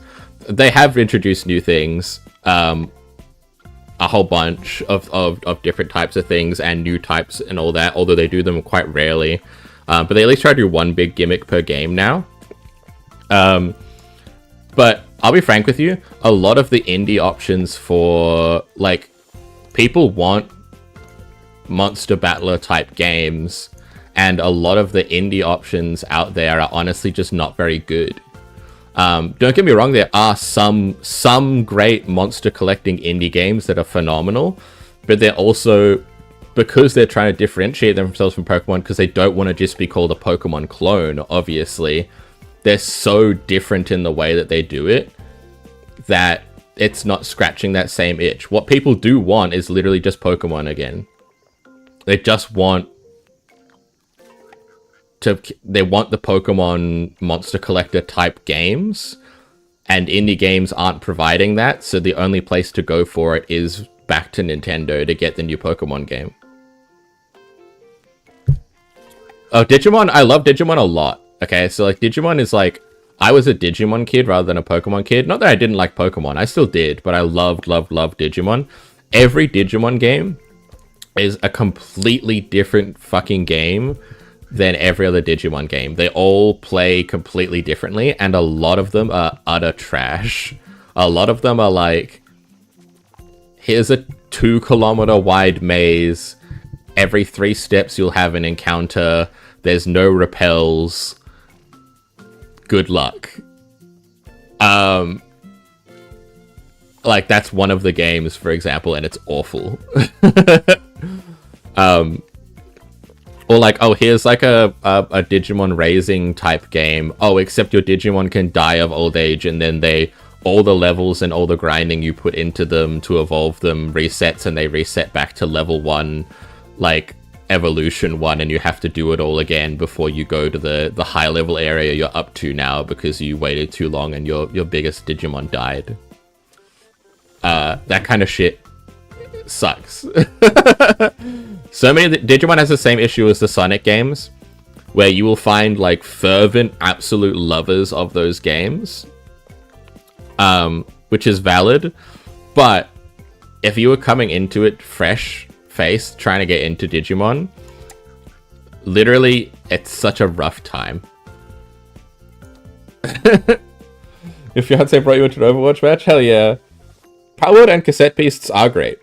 I love Cassette Beasts an immense amount. That game is so fun. That it's full of whimsy. Exploring is fun. The characters have actual character. The monster designs are unique and interesting. They try and do something cool with it. It has some jank and some weirdness, but it's all very forgivable and expected. And all the music is fire. I also like that it does like mixed media presentations. So like very mild spoilers because this happens in like the first 5 minutes of the game, really. There are these like big bosses that are like from another world, from the world that you're in, that are part of the quest that you go fight. It's like one of the main quests they introduce like straight away.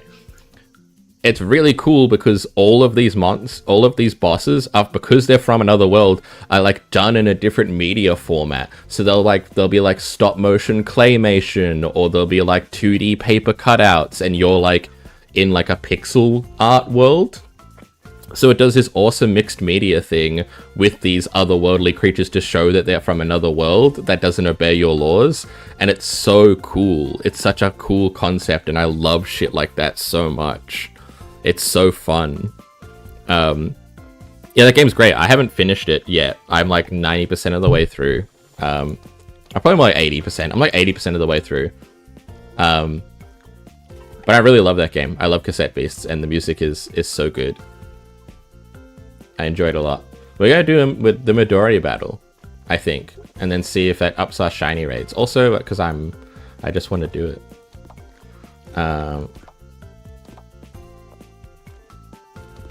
If we got big defense, I think we got the big defense team.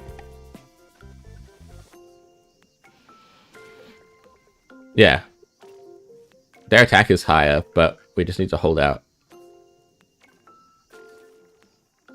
Oh, and this team can kind of just like hold them. What's the cards though? Oh, but the cards for this team are not good. I like these cards. We have too little power the defense team. It's only 50 less. It's only 60 less than hers, and we have like big kick moves that will help us a lot. Like we have the beetle kick. I think because we can spam kicks, this team will be good. You can't wait to become a snake sage and also find a scarecrow with white hair. Also, welcome in. Welcome, welcome. Compared to the defense opponent, yeah, the defense is high, but we're not doing it through the pushes. We're doing it through the kicks. So the knockback of the kicks is set. It's not based on their defense. So if we're doing like empowered kicks and then holding the line otherwise, then we don't need the massive push. Yeah. It is very nice. Yeah. The knockbacks are just like a set distance knockback. The big thing is they then get to rush back at you. So if your push is too low, you'll get held earlier. So you still want a high strength so you can, you know, stop them from recovering the ground. But if we're spamming big kicks, it doesn't matter. In theory. We just need to hold the line really hard and then bully them. That's the plan. Alright, let's go. This is our final battle. We haven't lost a single battle so far. So this is it. Hey Hannah! I'm so happy to see you there. You have to leave tonight, right? Let's make today memorable. That's so cute, Midori.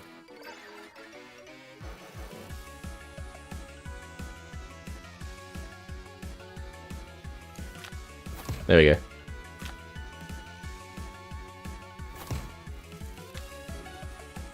Weak knockbacks. Oh, they're also a kick heavy team.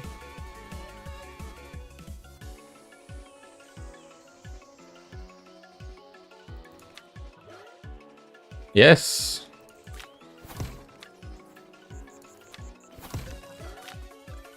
Nope. Nope.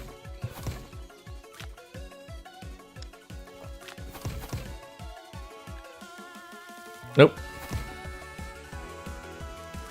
Yes! Ah! Ah. We unlocked won the tournament. That was actually the first really hard fight. It was also said that both the creator of Legend of Zelda and Pokemon became inspired by the adventuring and combat in their game by collecting bugs from all different avenues. Yeah, that makes sense. I would imagine that, especially because, like, I mean, like, oh, this is so cute.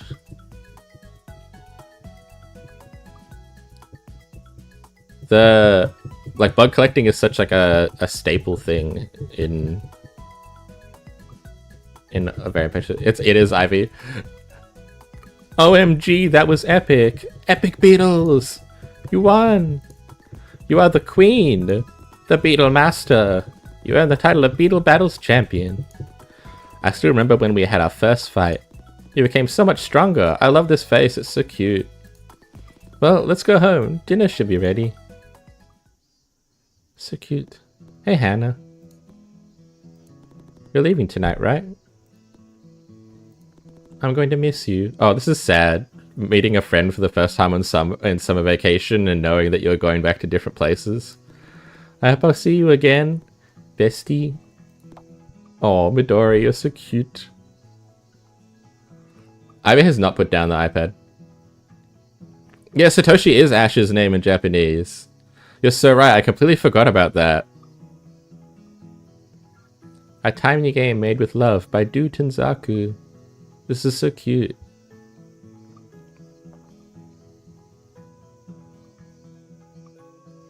I like that the chair's still knocked over. They knocked it over during the celebration.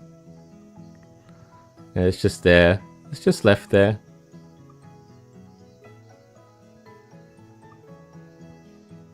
A very special thanks to all friends, family, playtesters, content creators, and fellow developers who supported us during the development of the game. Yeah, this game is so cute. I can't recommend it enough. Genuinely, it's like, it's not a super long experience, but it's also not very expensive. And it just sincerely is like such a genuinely lovely game. There's like real love for bugs and for this idea of like making like these believable kids who are just on this summer vacation and just making friends and having a good time. It's very, very heartwarming. It's just a very sweet game.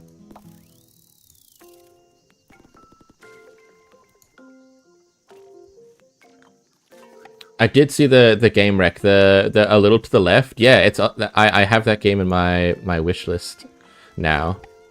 I'd seen it before and I thought I already had it in my wish list, but it is a very cute looking game.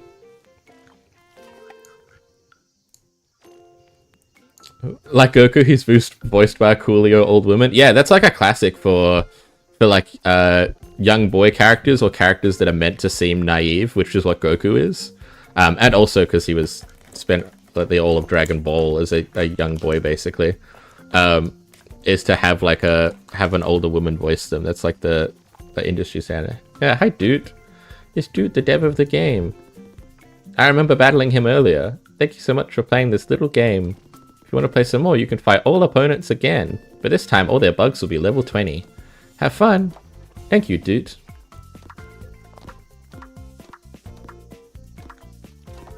So can we just pick who we want to fight? I see. Let's fight a max power Midori, because she had some level 19 bugs.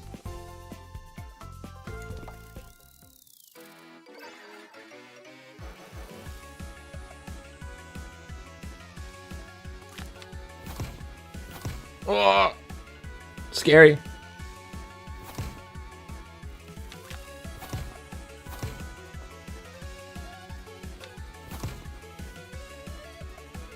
I think I'll lose.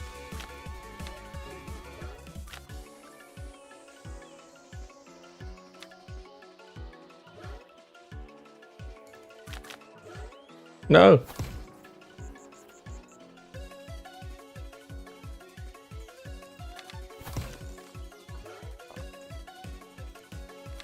I'm just like desperately holding on.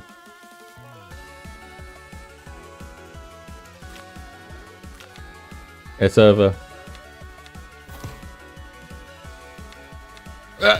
No.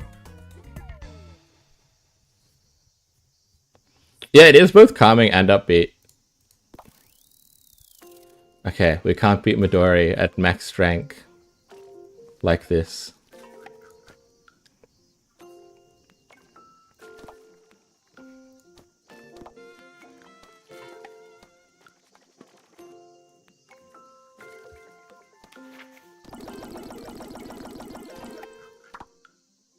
Whoa, look at that strength.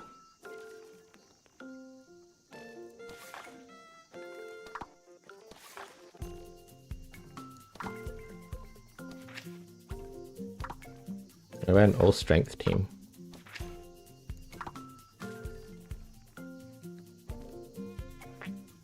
I want to beat them.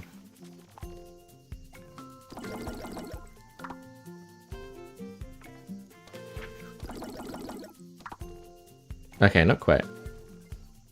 Where's the... Yeah, there you go. Okay, Orchid Mantis is not that strong. Interesting. What about Praying Mantis? Also not that strong. Wow. I mean, they are strong, but just, like, not comparatively to what's up here, you know?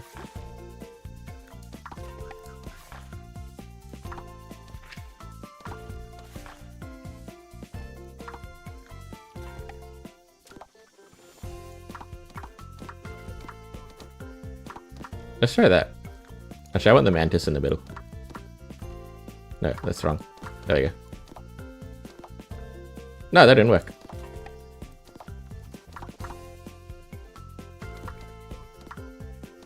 There we go. All attack. All attack and energy.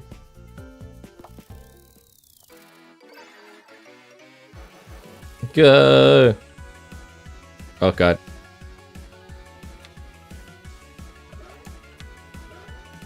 Permanent medium speed boost. Uh-oh. Ah! We couldn't hold them. Hold on, I want to try again. I think because we got all the expensive cards and couldn't do anything at the start. Okay, we got it again.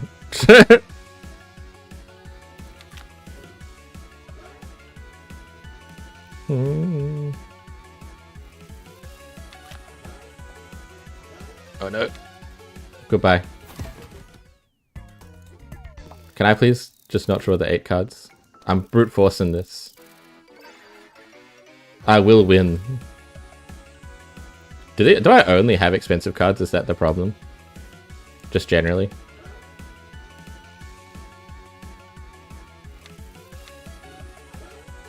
Oh my god, the Beetle army is so strong. Are all my cards super expensive? Yeah, okay, that's my problem. Literally all my cards are expensive. Hold up.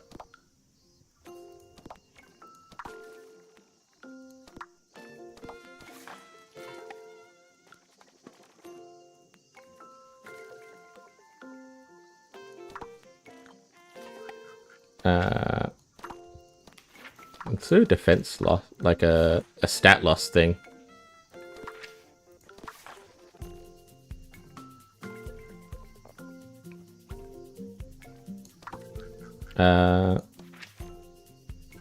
Let's do the Orchid Mantis. Yes. I believe we will win.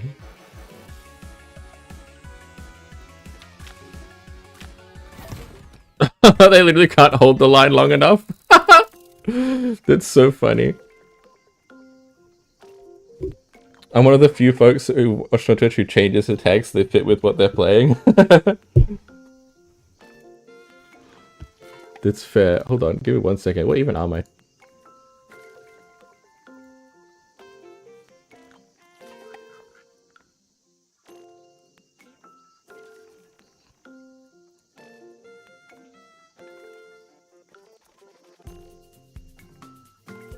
It's interesting that it's not...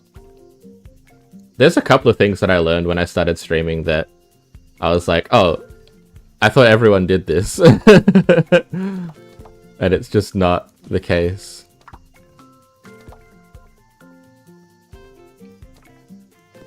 Okay.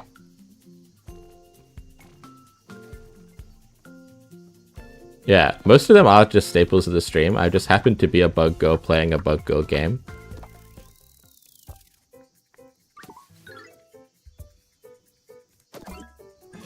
But there is definitely an aspect of, like, there's a bunch of stuff I learned people don't do that I do.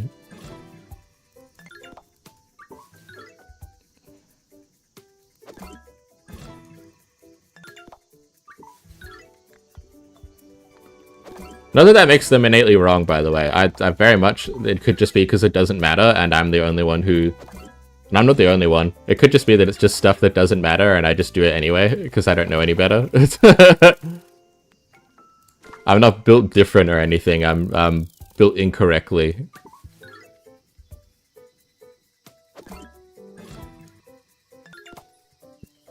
Wait, you have free time? Dude, that's hype. From your responsibilities?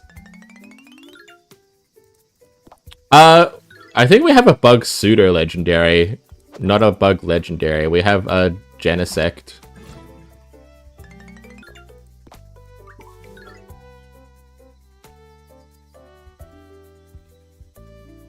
You can work on tabletop RPG? Hell yeah. That's hype. I'm excited for you. You haven't played it since Gen 5? That's super valid. Yeah, there's Genesect, which...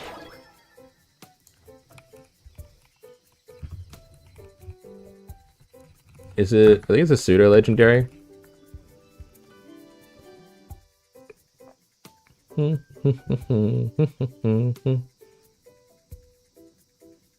Yeah, it's a bug steel mythical Pokemon, which is like the pseudo-legendaries.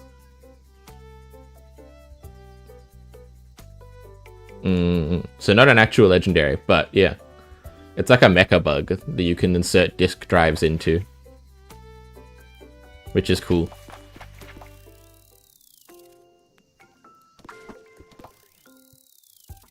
Unova is cool. I do like the Unova region.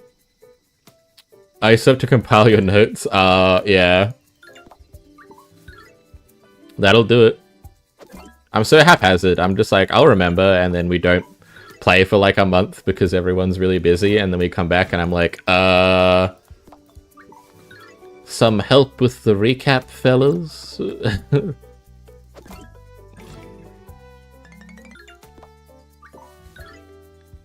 Okay, that's fair. I wish I could, like, pretend to be the organized DM. I've tried so many times to set up some organization in my DMing, and it just isn't the life that I live. I've come to accept that that's just not me. And that it is what it is.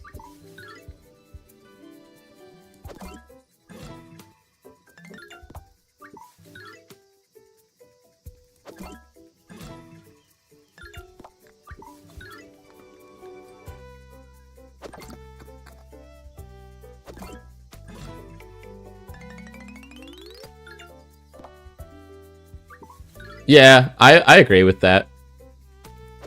I agree with that, Cholera.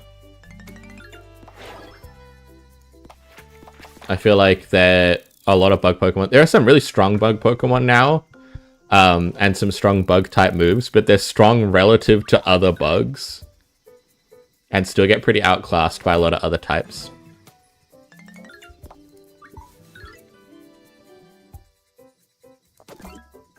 I do love bug Pokemon though. I always catch a lot of bug Pokemon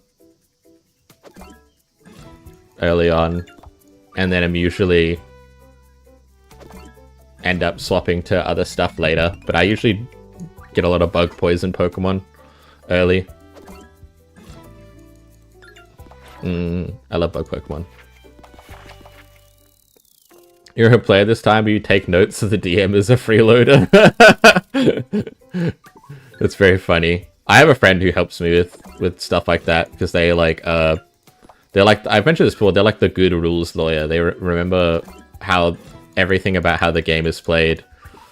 And so I can just be like, hey, how do we do this? I forget. And they're like, oh, it's probably this. And I'm like, that's good enough for me right now. We can check it later.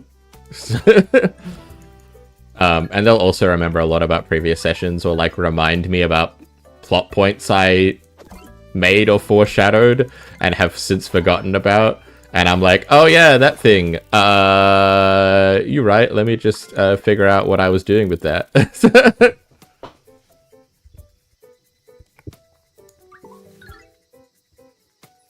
Pathfinder is a great system for rules autism. Mainly because I think also part of it is like your average player has no way in hell is going to remember how to do half the shit that there are rules for in that game.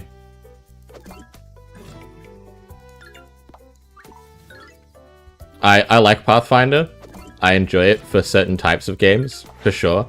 But it is like, it's one of those games that Pathfinder 1 at least, 1.0, has suffered a little from its own success of like, because they kept working on it and kept releasing new rules for everything, there are now like infinitesimally small niche feats and traits and rules for every possible type of interaction in the game. It's not just like, oh, this is the rule for grappling. It's like, this is the rule for lighting a fire using tinder in the swamp while the wind is blowing, which you need a trait for.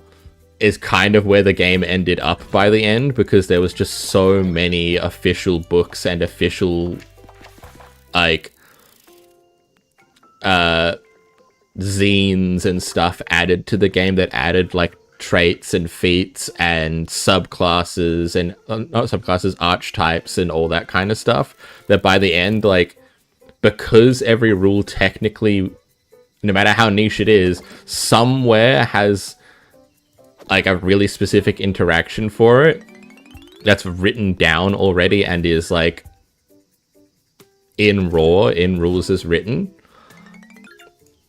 It really bogs itself down, the game does. Oh hey, it's a shiny roly-poly. It looks like a duck-billed, there's a duck-billed isopod that looks a lot like this.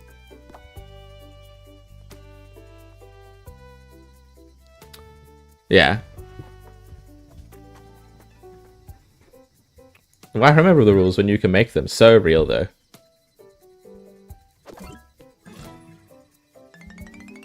I like... Depending on the game I'm running, sometimes I want a super dense game like Pathfinder. Big number crunchy game. But a lot of the time I just want a rules light game so that I can just rules thing as they're fun.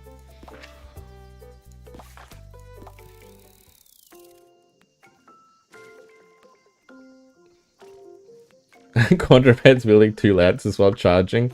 Yeah.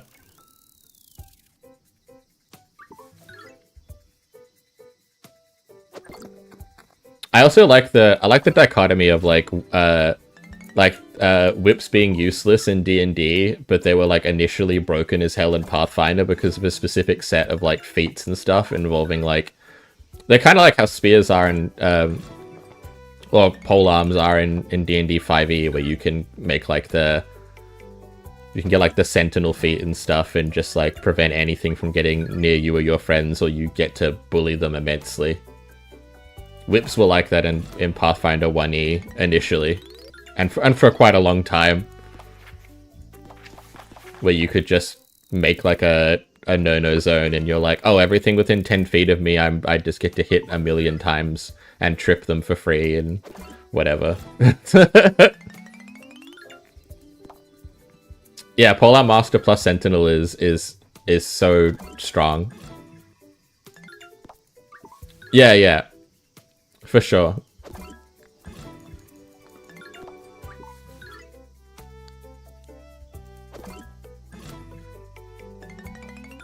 Well, I think of the new mastery system. I haven't looked at it at all. To be honest, Wizards of the Coast kinda burned me quite a bit with the way that they were managing 5e and the way that I wanted to play. Along with some of their business practices and other stuff like that. So I was running a long-standing 5e campaign, but I like kind of cut from 5e entirely and moved to a different system a couple of years ago and have since just ignored all 5e updates.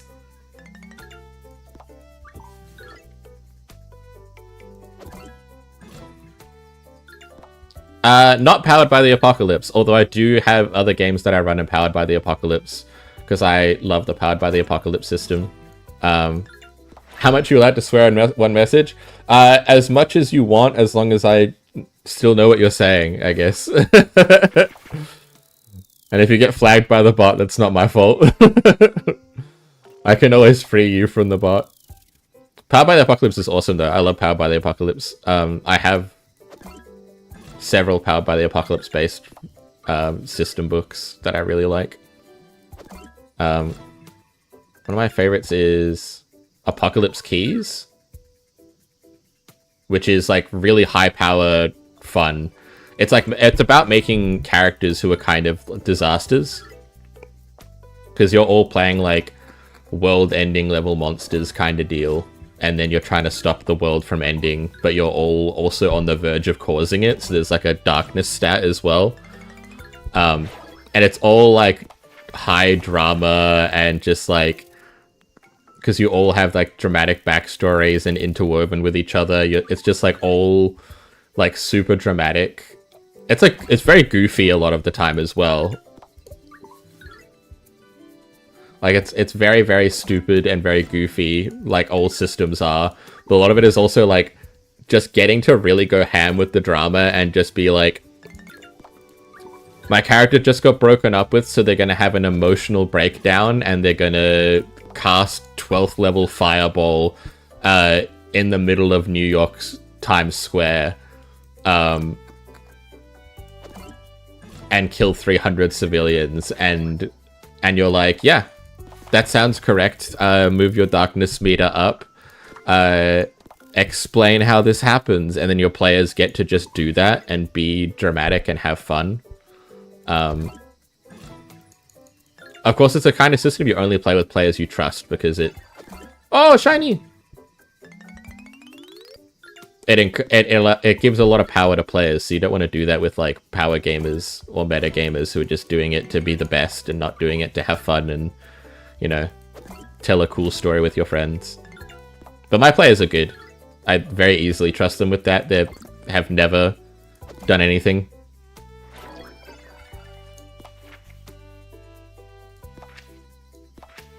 Keep. 11 masteries are the largest amount of fucking bullshit. There's about 2 of them that actually scale to late game, and they're game-breaking level power. Meanwhile, everyone else is told to go rot in fucking hell because their masteries suck dick. Marshals are even weak in comparison to the casters in 2024 because they gutted the Great Weapon Masters and Sharpshooter feats.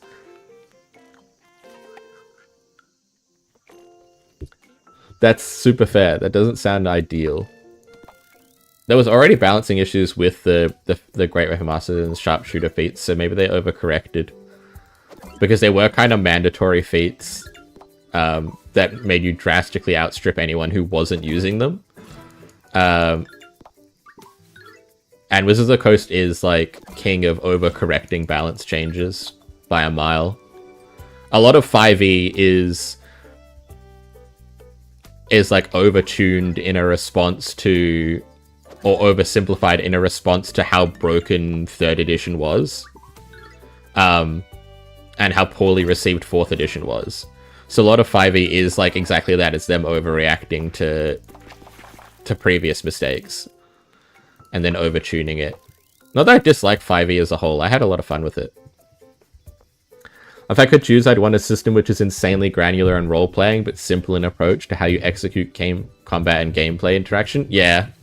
That's fair.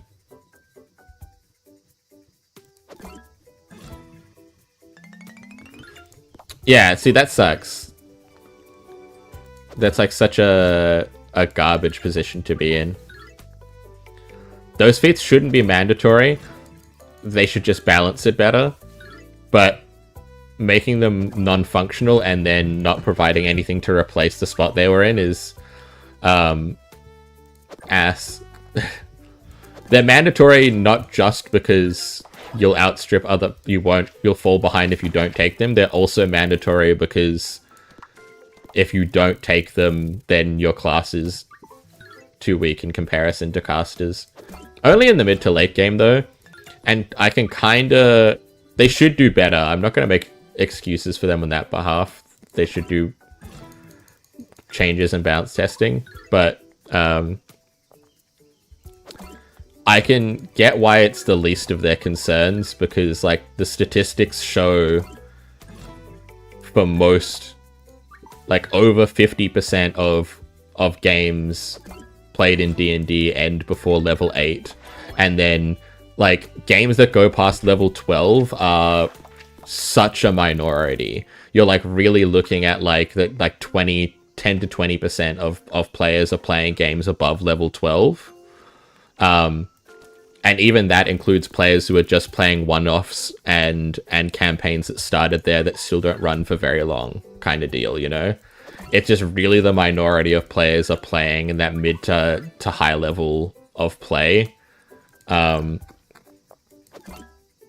So I can understand they should be better. They're like the biggest tabletop RPG company on the fucking planet. But I can also get why they're like, we have bigger problems than fixing this right now. Because it just isn't the majority of their players by such a large margin.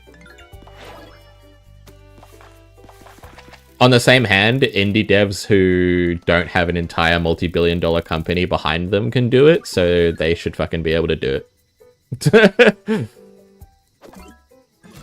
So, I'm not defending them, but I can get why if you're being lazy and you're not trying to make the whole system functional, you're just trying to make the major part of it functional, I can get why as a business that makes sense. As a game dev, it doesn't make sense and it's stupid, but as a business, I get it.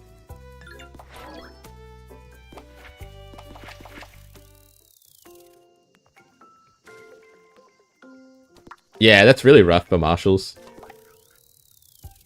I think something that is also worth noting is the gargantuan quantity of players that just don't think about this.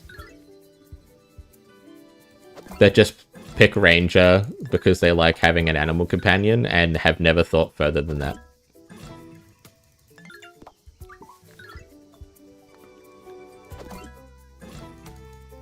And it shouldn't be up to DMs to correct a multi-billion-dollar system's mistakes, but also like most DMs are going to do it. Most DMs are going to just homebrew it.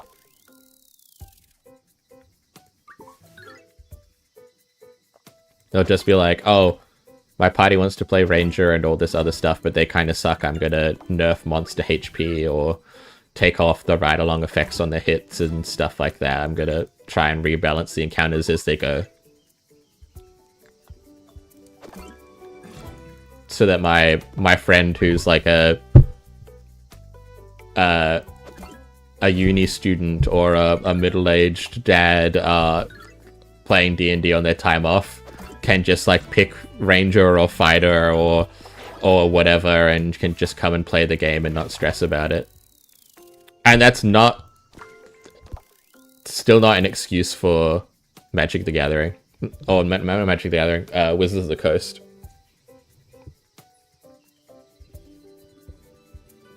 Yeah, that's super fair. But like, as soon as you start looking at it from like a design perspective, and that's the thing, I homebrew a lot. I was basically only using 5e as a base anyway. But I was in a similar position. I was looking at the way 5e handled everything, and I was like, well, it doesn't really do anything I want it to do other than just be a generic tabletop RPG system that's simple. So why don't I just find another simple system that does all the other things I want it to do, rather than me having to completely change how the game is played just so that it'll work for the way that me and my players want to play. And there's tons of people who play 5e just raw, but for me, that wasn't the way that me and my players wanted to play the game, so I had to fix everything. So I was like, well, instead of fixing everything, why don't I just find a system that doesn't need to be fixed, or doesn't need to be fixed as much, or is built to be modular and fixed by me in the first place. Your favorite anathema, even if it's an oxymoron. Mage the Ascension is the best unaffiliated tabletop RPG on its own merits, while utterly failing in the general sense of its core. It's the World of Darkness books. Yeah, you really do innately dark or evil acts in the usual campaign. Yeah, I mean that's kind of true for Werewolf the Apocalypse as well, because you're like innately on the side of good. You can run a Werewolf the Apocalypse game that is dark or evil, but a lot of the darkness from Werewolf the Apocalypse comes from the greater spiritual threat you're facing of like the incoming like urban apocalypse, the thing that like is lurking in the background of the world and is like reweaving it into evil and rot and that kind of stuff. You can play on the like morally ambiguous to evil side of things because werewolves have that origin as like the, you know, horrors of humanity. But that's not the default of the game. The default of the game isn't that specifically. Oh yeah, there's tons of body horror into Werewolf.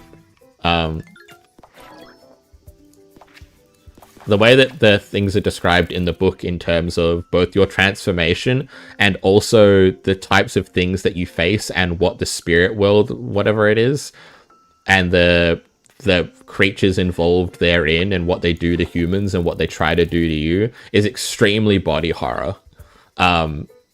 It's all like very like body horror or even like H.R. Geiger-esque, just like flesh walls, sinew spider webs in the mind type shit. That you could definitely go down. But it's different again to a lot of the other World of Darkness stuff, where the darkness is like is the world that you're fighting against, as opposed to like innately within the characters, you know. Comparatively to like Vampire the Masquerade, where the darkness is you. You're still trying to get into Trench Cascade, and you got to run now. It's no worries. Thank you so much, Beast. Thanks for hanging out. Always lovely to see you. I will see you next stream. I will post in the Discord when the next stream will be. It'll probably be on Monday.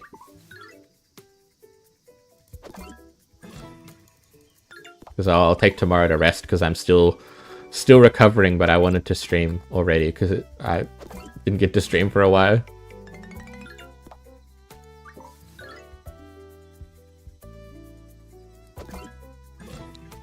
I'm a big fan of the World of Darkness series. I like the way that the system runs. It's very fun to make a character in the World of Darkness series. It's fun to be able to like put a point in like political influence and become like a state politician vampire. You know? Like stuff like that's fun to be like, oh yeah, I'm rich and I'm a state politician. That kind of stuff is always really fun.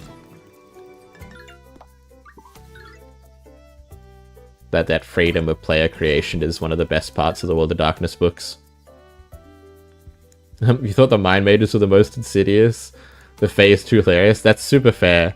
I know that the Mage the Ascension books has like its own kind of complex inner system to get into. So I've only surface looked into Mage. They're the ones I've played. Like I played, well not all of them, but I've played Vampire and Werewolf. And I've looked at playing Hunter. But Mage is one of the ones where I've only like touched the surface of that game, and I know that it has like a like the magic system is like a whole can of worms on its own.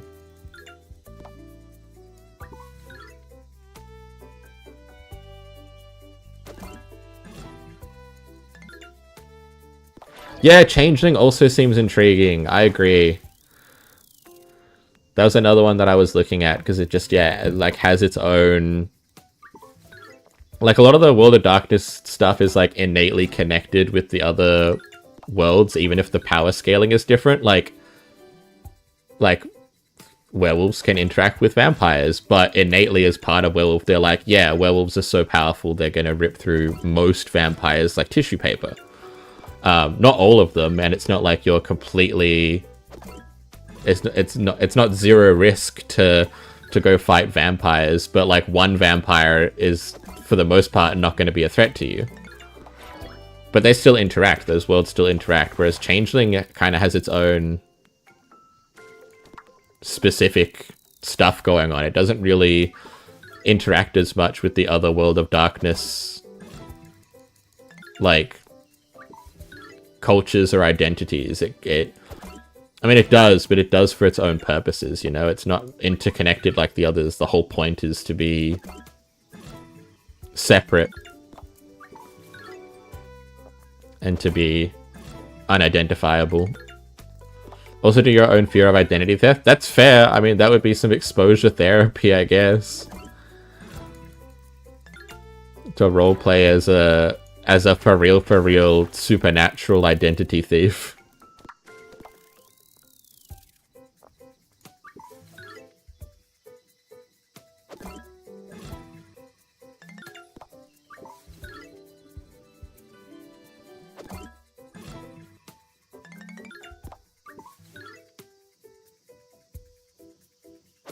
I'm glad we got a bunch of shinies, but I would like the legendary bug, please. You wish Paradox would divulge more into the White Wolf tabletop games? Yeah, that's fair. I feel that way about, there's Age of Sigmar role-playing books from, like, Warhammer. And they're actually really, really good. The Age of Sigmar system is actually, I would say, like, actually genuinely exceptional and really fun. It's super open-ended. It really gives you a lot of flavor, but a lot of, like, capacity to run the game exactly the way that you want. The actual core system and dice rolling and stuff is tight and is well-paced. It's just a fun, well-built system. But, like, there's only really enough content, and they still haven't covered even the base. Like the basic, all the factions yet of Age of Sigmar. Not even like independently, like, oh, they haven't covered goblins. I mean, like, there isn't a book for Chaos, like to play as Chaos characters yet, for example. There's one for like the Destruction, there's one for Death, but even those are like new. Relatively to the lifespan of the game, they're like quite new. So I'd love to see them invest a little bit more in it. They made the Vampire remake, but then kind of left the IP. Ah, damn. That's unfortunate. That's always devastating when you find something that you really like and then find out it's like an abandoned IP. You're like, ah, dang it.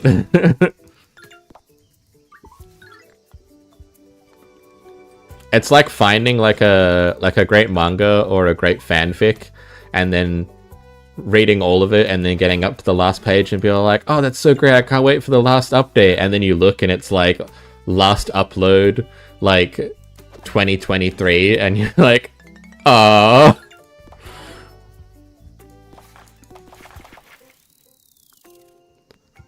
I'm so invested though.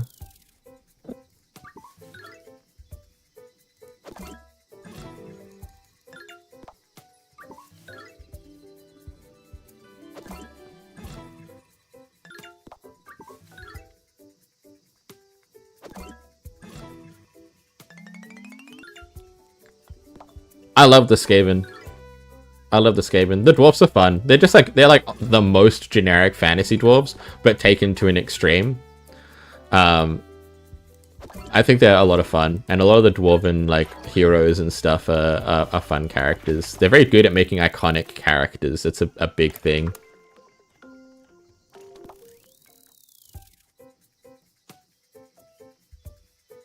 But I love the Skaven as well. The Skaven is so fun. And the Skaven are getting their time in the sun. It's so good. At least in Age of Sigmar.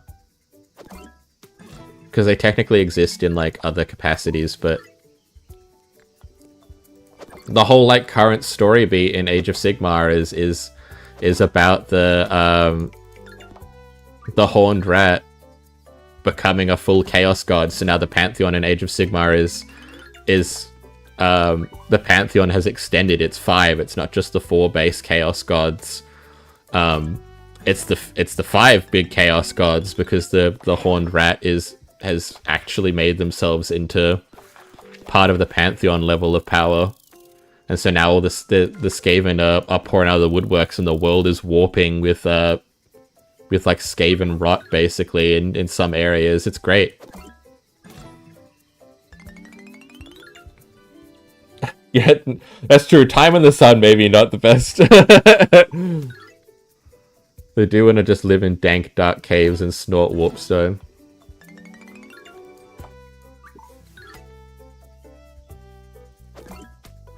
One hella good biff.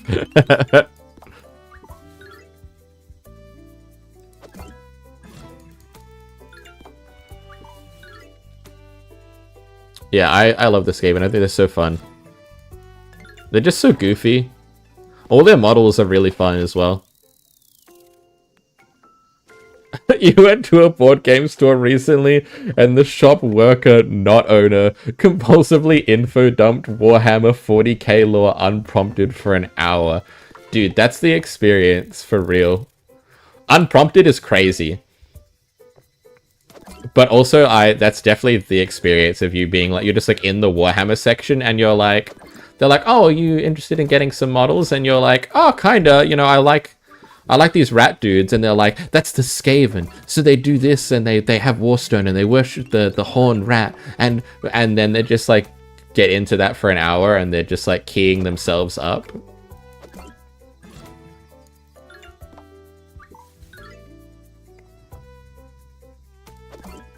Not even Warhammer section, we were 2-player board game section looking for duo board games.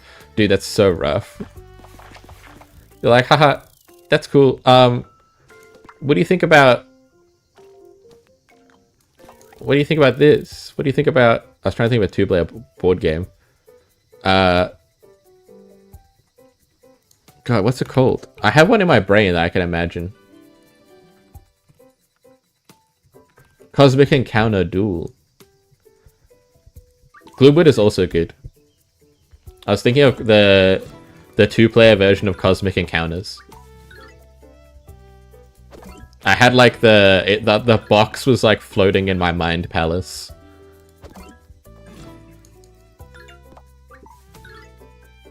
An hour is crazy. To like randomly info dump because you happen to be near some Warhammer stuff is like, I think, par for the course. To just like lock you into a death battle is insane. You're like, hey, I'm just here to buy board games, man. Yeah, it's like literally stereotypical to Warhammer fans for sure. Info dumping about Warhammer is...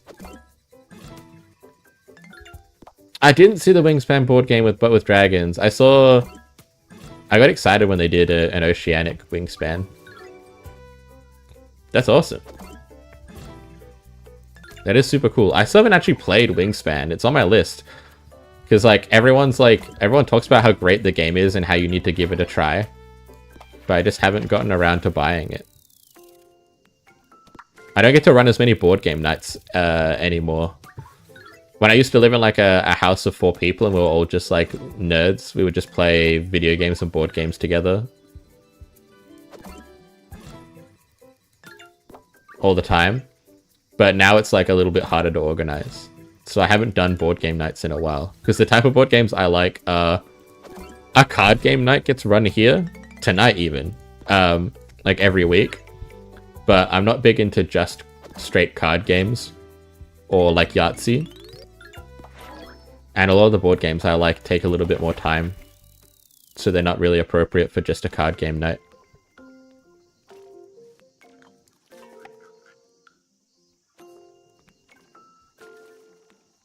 I'm afraid to kiss a boy. What if he tries to teach me about 40k? That's amazing. Also so accurate.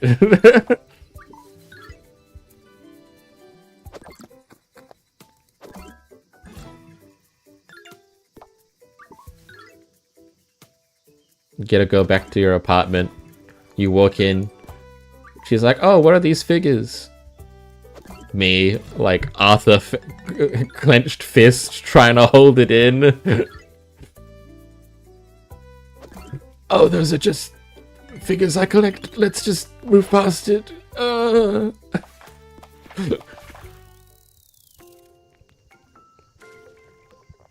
Yeah, I'd like to see those demographics too, Cholera. I know there are a bunch. There are a bunch of games and other things that, like, they did the research years later and they were like, oh, we've been marketing all this stuff at boys and it has, like, a larger female audience. But then they make the mistake, right? They start changing the way that they advertise the game, or they start changing, like, introducing things into the game to try and capture the female audience, and then they lose them. It's like, do you not understand that what you were doing before is what brought in the larger female audience? So if you suddenly go, ooh, females, and then try and, like, introduce a bunch of female stuff into your game, that's not what they're there for. They're already there. Like, they're already there playing your game. They like the stuff that you have. If you suddenly go, ooh, it's time to female it up for the females, they're not gonna like that, because that's not what they're there for. Like any demographic, if you have a 60% split of whatever demographic in your game, and then you try and pander to them by doing stuff you think they like rather than doing stuff they already clearly like because that's why they're here, then they just leave. Which only goes to an extent, right? Like, there's a comparison of being like, you know, oh, we have a way bigger female demographic than we thought, and we only have a male MC. Let's introduce the option to make a female main character, so that people can do their cosmetics with a female character if they want. That's fine. Stuff like that is quite innocuous and also encourages other new people to try your game who just want a female main character.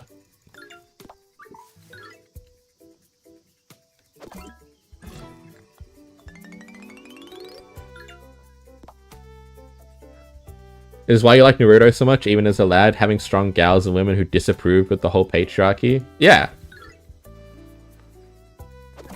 Having strong female characters is base.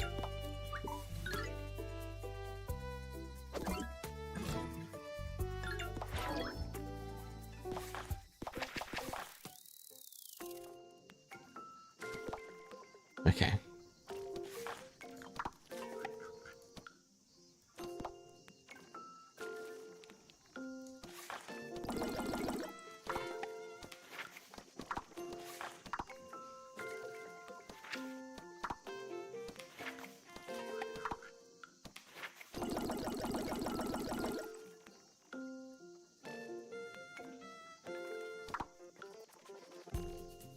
Oh yeah, my roly-poly.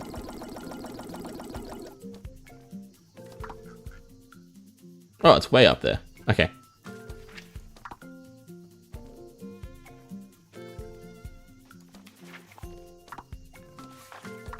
Okay. So we have Felix. Are you... You're a crustacean. Woo! Yeah, roly-polies are not bugs. Little crabber. Oh, perfect strength and energy. Unfortunately, those aren't its good stats, but neat. Knockback immunity is nice.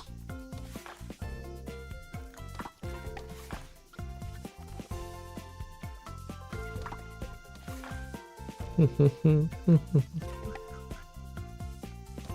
think I want Felix, Roly-Poly, and Bun Bun. This can be Cholera. Welcome to the bug team, Cholera.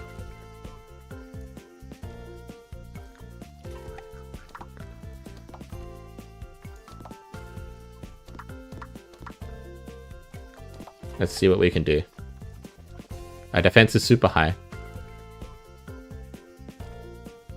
And we are all about weakening kicks. A new cartoon or film series like Friends, but on an alien planet where the gender norms are reversed. That would be fun. That'd be kind of baller. Alright, I believe in you.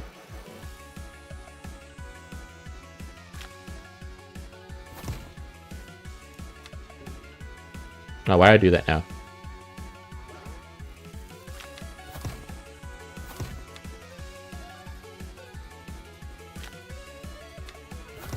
Aha! Ooh. I'm immune to knockbacks.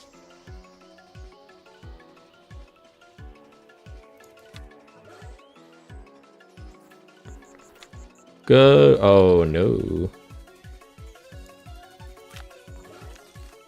No.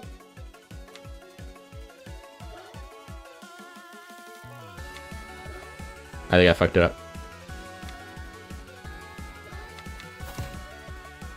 Ah!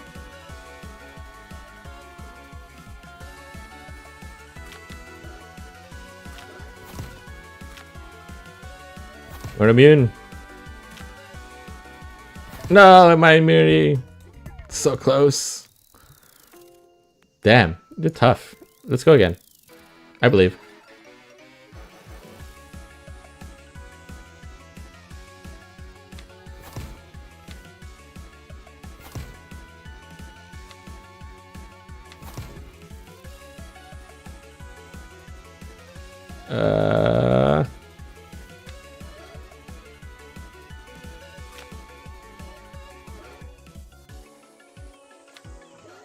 Oh no, it's not enough. Damn.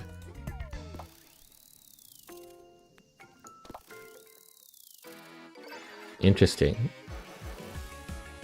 Murder, you were holding out on me.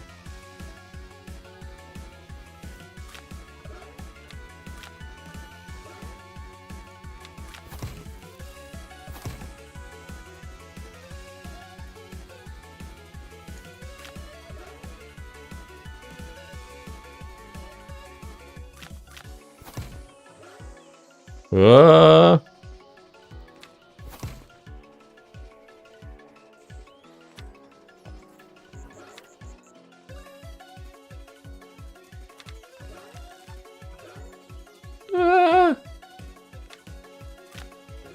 No.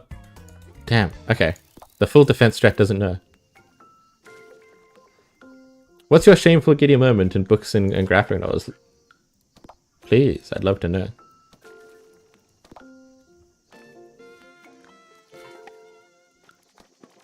Am I overcomplicating it?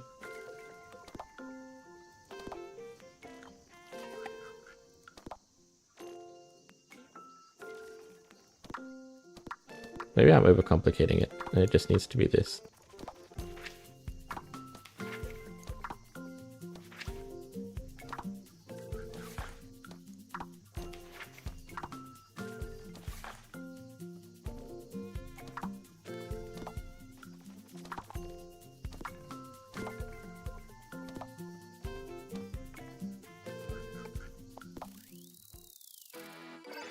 You really love language barriers and overall trouble to communicate through a spoken language? That's fair. That is interesting. I wonder where that comes from.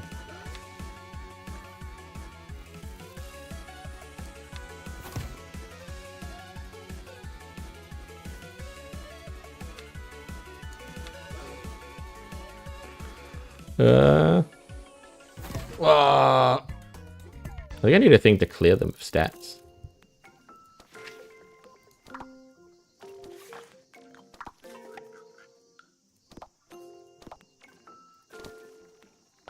Hold on. Where's the... where's my stat stealing people? You're copying, you're stealing. Where's my other stat stealers?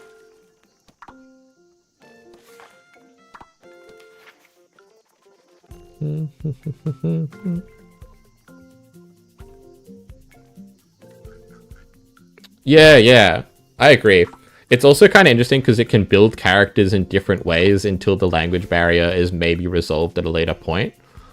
And then that can result in a character change on its own, is just the ability for that character to be able to, like, clearly communicate. Which makes for interesting things.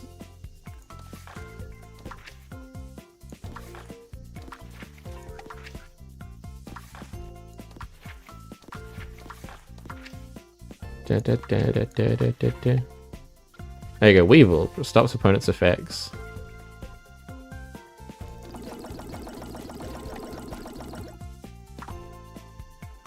Where's my Weevil? There it is. Okay.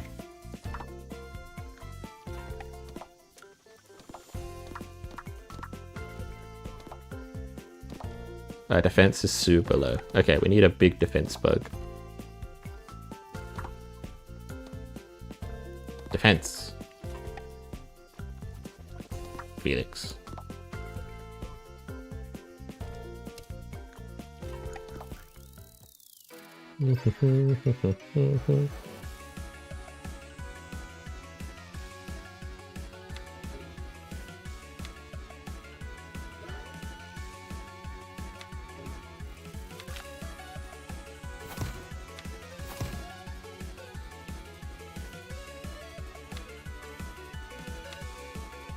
Ah, no, I should have waited.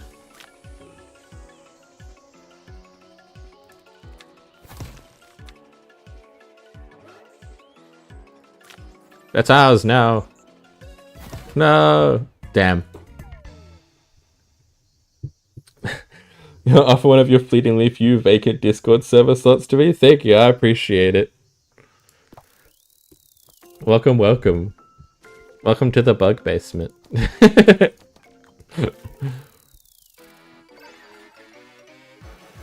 I always appreciate anyone who's willing to hang out. I just like streaming, honestly, I genuinely do. I just like hanging out with people.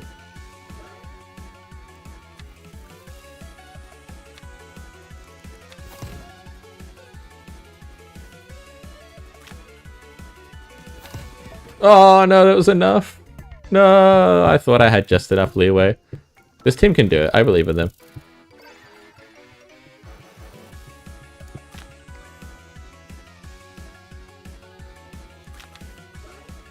Oh, no way, you just cleared me immediately. Cringe.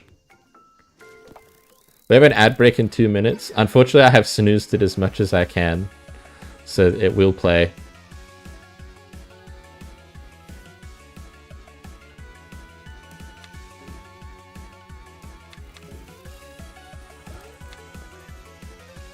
No.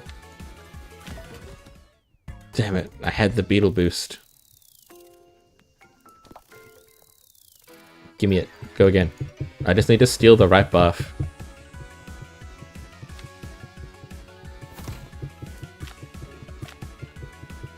Nope.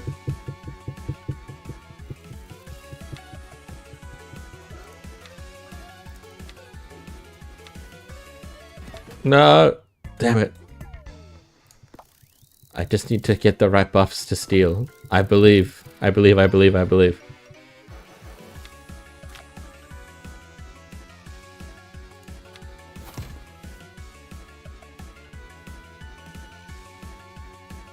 Just push a little bit. That's mine.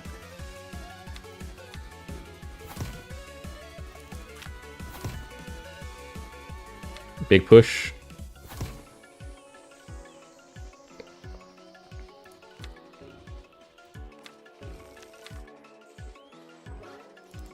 Nope.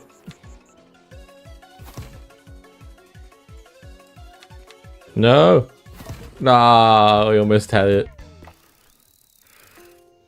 We almost had it.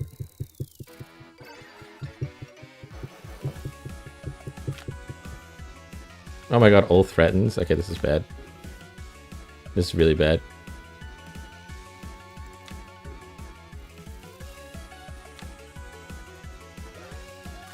No, it was really bad. I didn't have any of my cancels.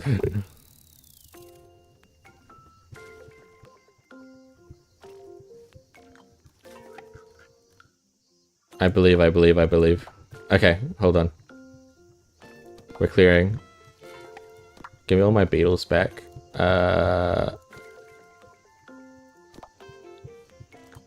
Give me beetles. Beetle Fortress, Selector. Where's the beetle strength one? Where is my beetle strength? Beetle army. Is that you? Okay, yeah. Selector. To the Beetle Army, Beetle Kick, and Beetle Fortress. Everything is beetles. It's all beetles.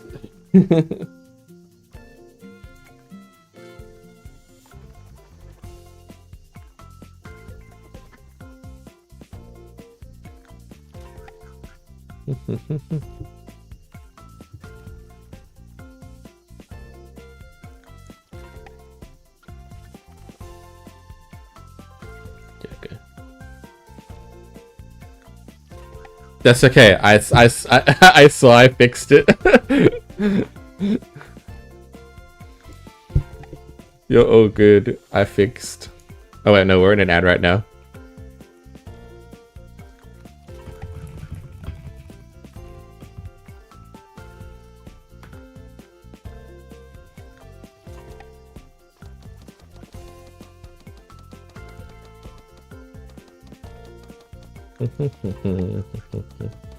Okay.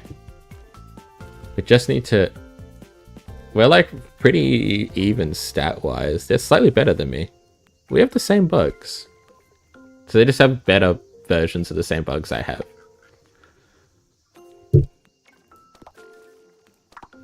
Actually, what are these? You're huge. You're average. Okay.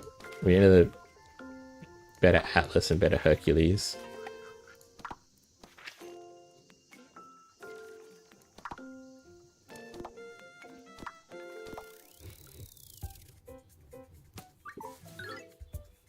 Give to me.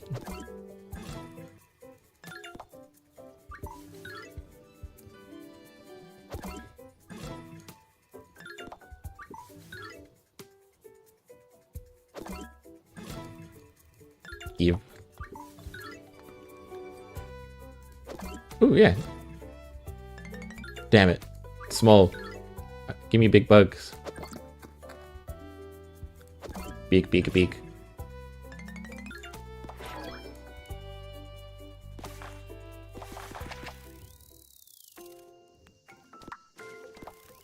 Welcome back from ads. Thank you for sticking around. Yeah, all good.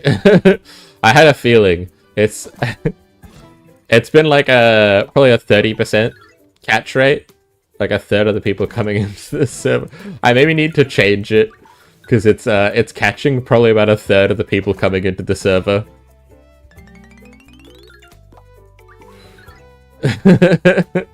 Are accidentally turning themselves into carrion.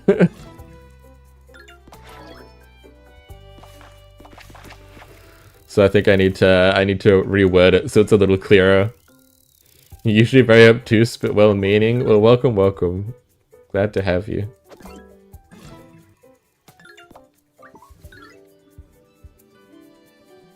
This is the bug I was searching for.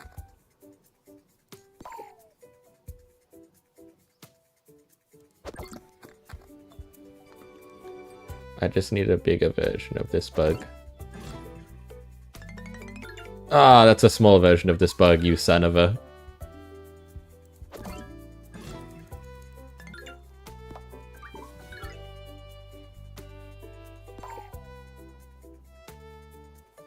Oh no. Stop spawning behind me. Yes!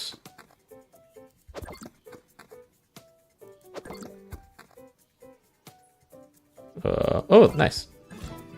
Be big. Ah, I could feel it in my heart that he wasn't going to be big. You be big. Ah. Small.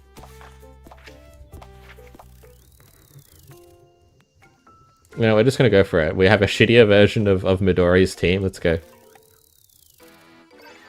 We just need to play better.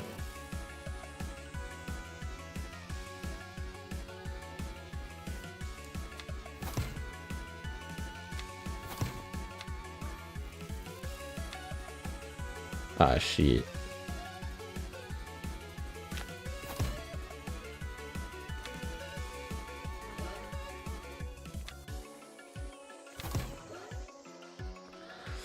I didn't do better. I did worse. I see her strat. She just holds for the Beetle Fortress.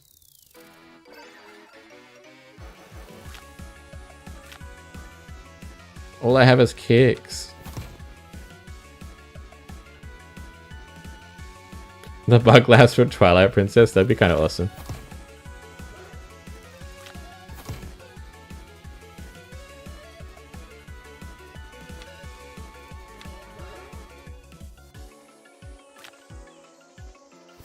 No. Okay.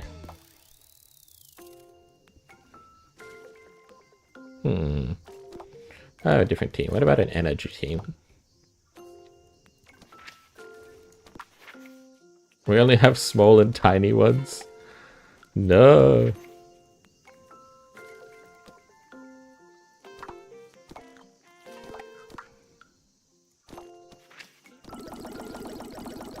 All card spam. How about that?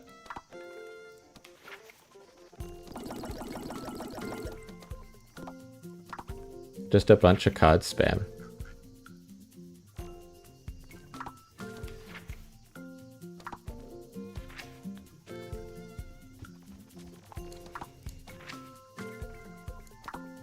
Our turn to push instantly. The defense is so low though, we're gonna get pushed off instantaneously.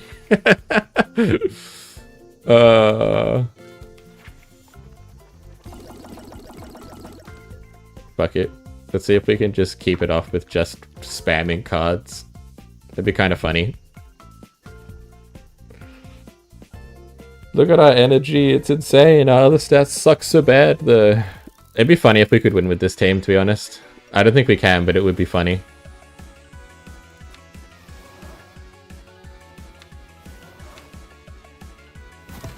Oh, we kind of could. Hold on. Maybe we're cooking.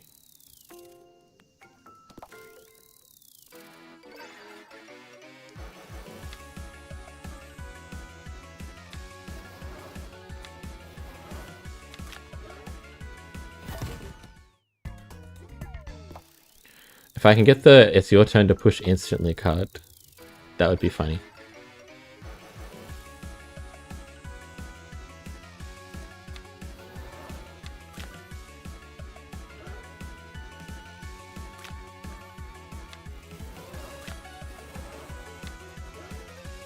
Okay, we can't push them for shit though. Okay, problematic. Hi Mira! Welcome, welcome. I hope you're doing well.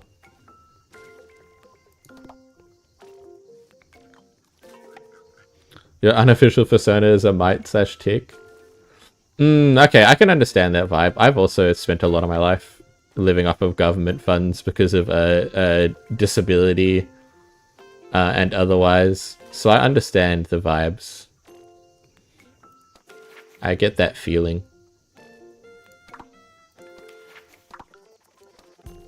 But we just need a big defense bug to pray for us.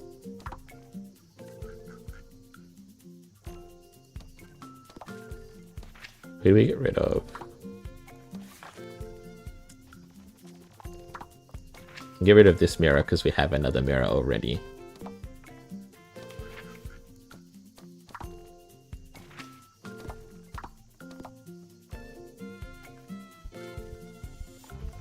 Hopefully you'll find a cute girl at Pride who'll let you step on them. I hope so too. That sounds best.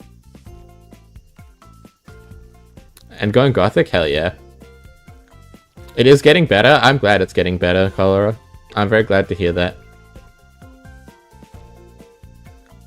Okay, let's see if we can do this.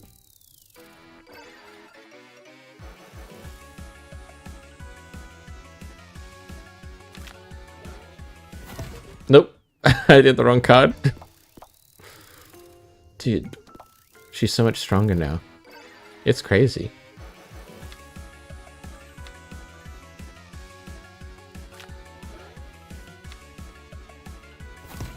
Oh, what?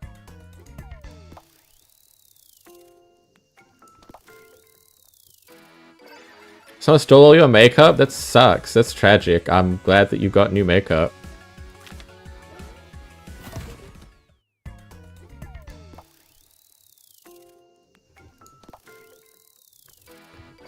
I'm very glad that you got new makeup and you can doll up tonight. Or today, I don't know what your time zone is actually.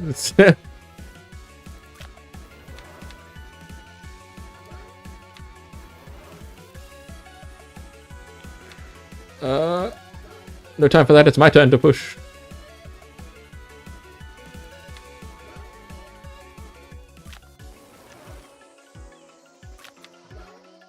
No, okay, this team doesn't work. It's like 8:30 there? Okay, yeah, that's fair. Wait, AM or PM? That could still mean it's the morning, I don't...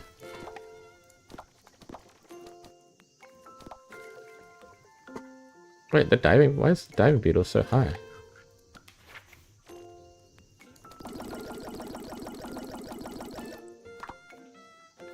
Oh, I see. It just is.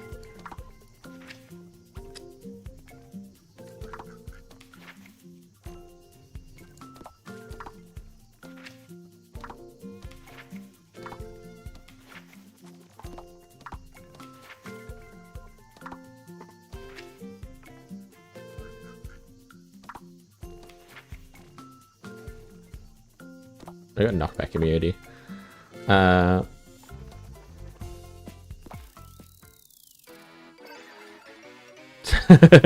Makeup is really expensive.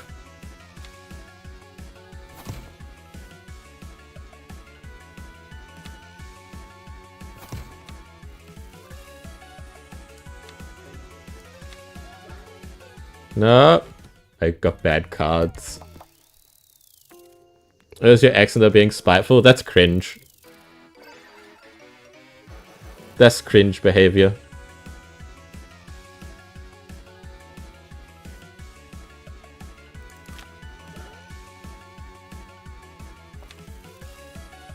No. No. Okay, I need to keep the mimicry card just available.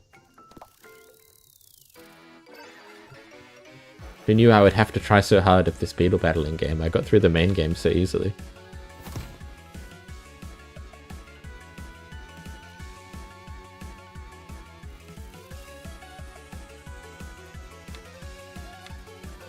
Oh, I played it. Tried to like time it so they didn't get even a second of the big push. Ugh.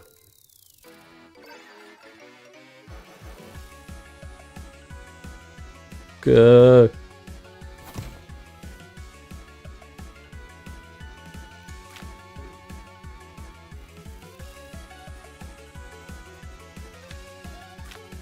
I mistimed it again. Her cards have more of a delay than mine. I'm like, yeah, if I play after her, then it'll work, but her cards take a second to activate.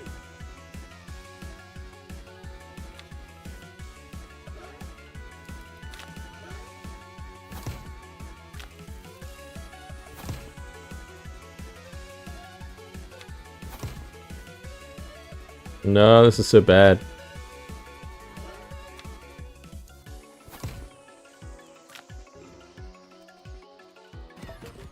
Damn, I really need to just go catch bigger beetles.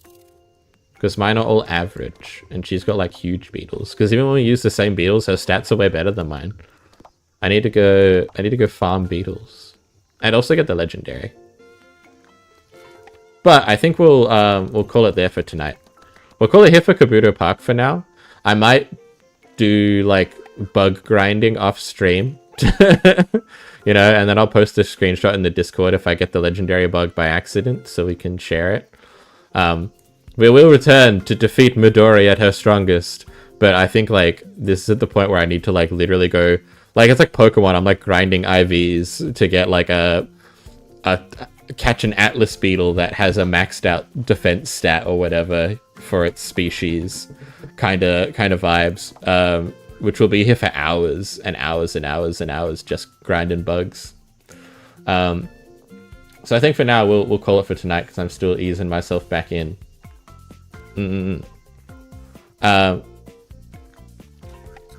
So with that being said, thank you so much everyone for coming to hang out and watch me do Bug Girl Summer.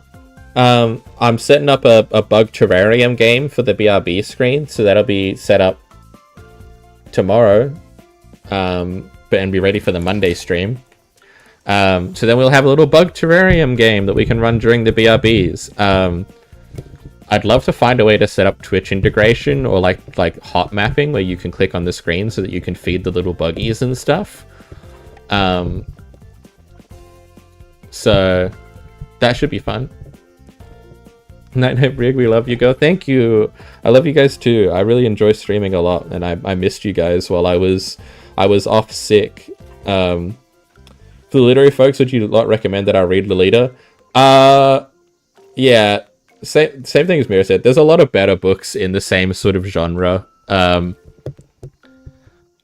think it's one of those books that you sit down and read if you're in a really good headspace and you have time to take away from reading it if you need it. It's not incredible, but it is a literary classic, so it's kind of good to know the historical context for other works. But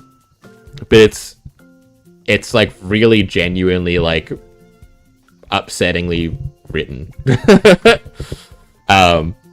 So if you're not in the right headspace and you don't have time to like decompress with it, then I would read something else. If you have time to do that, then you know, it is part of literary history. It's cool to know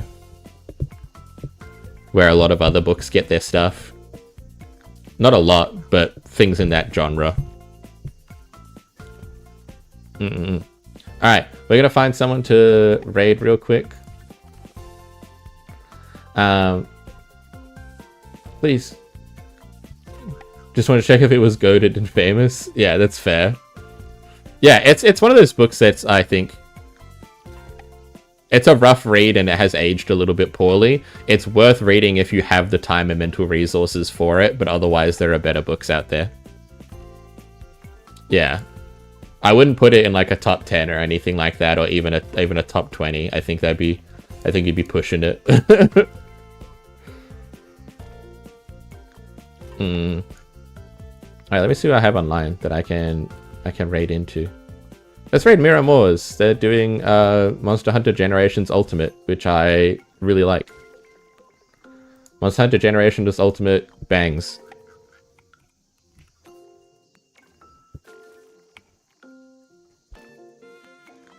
That game is awesome.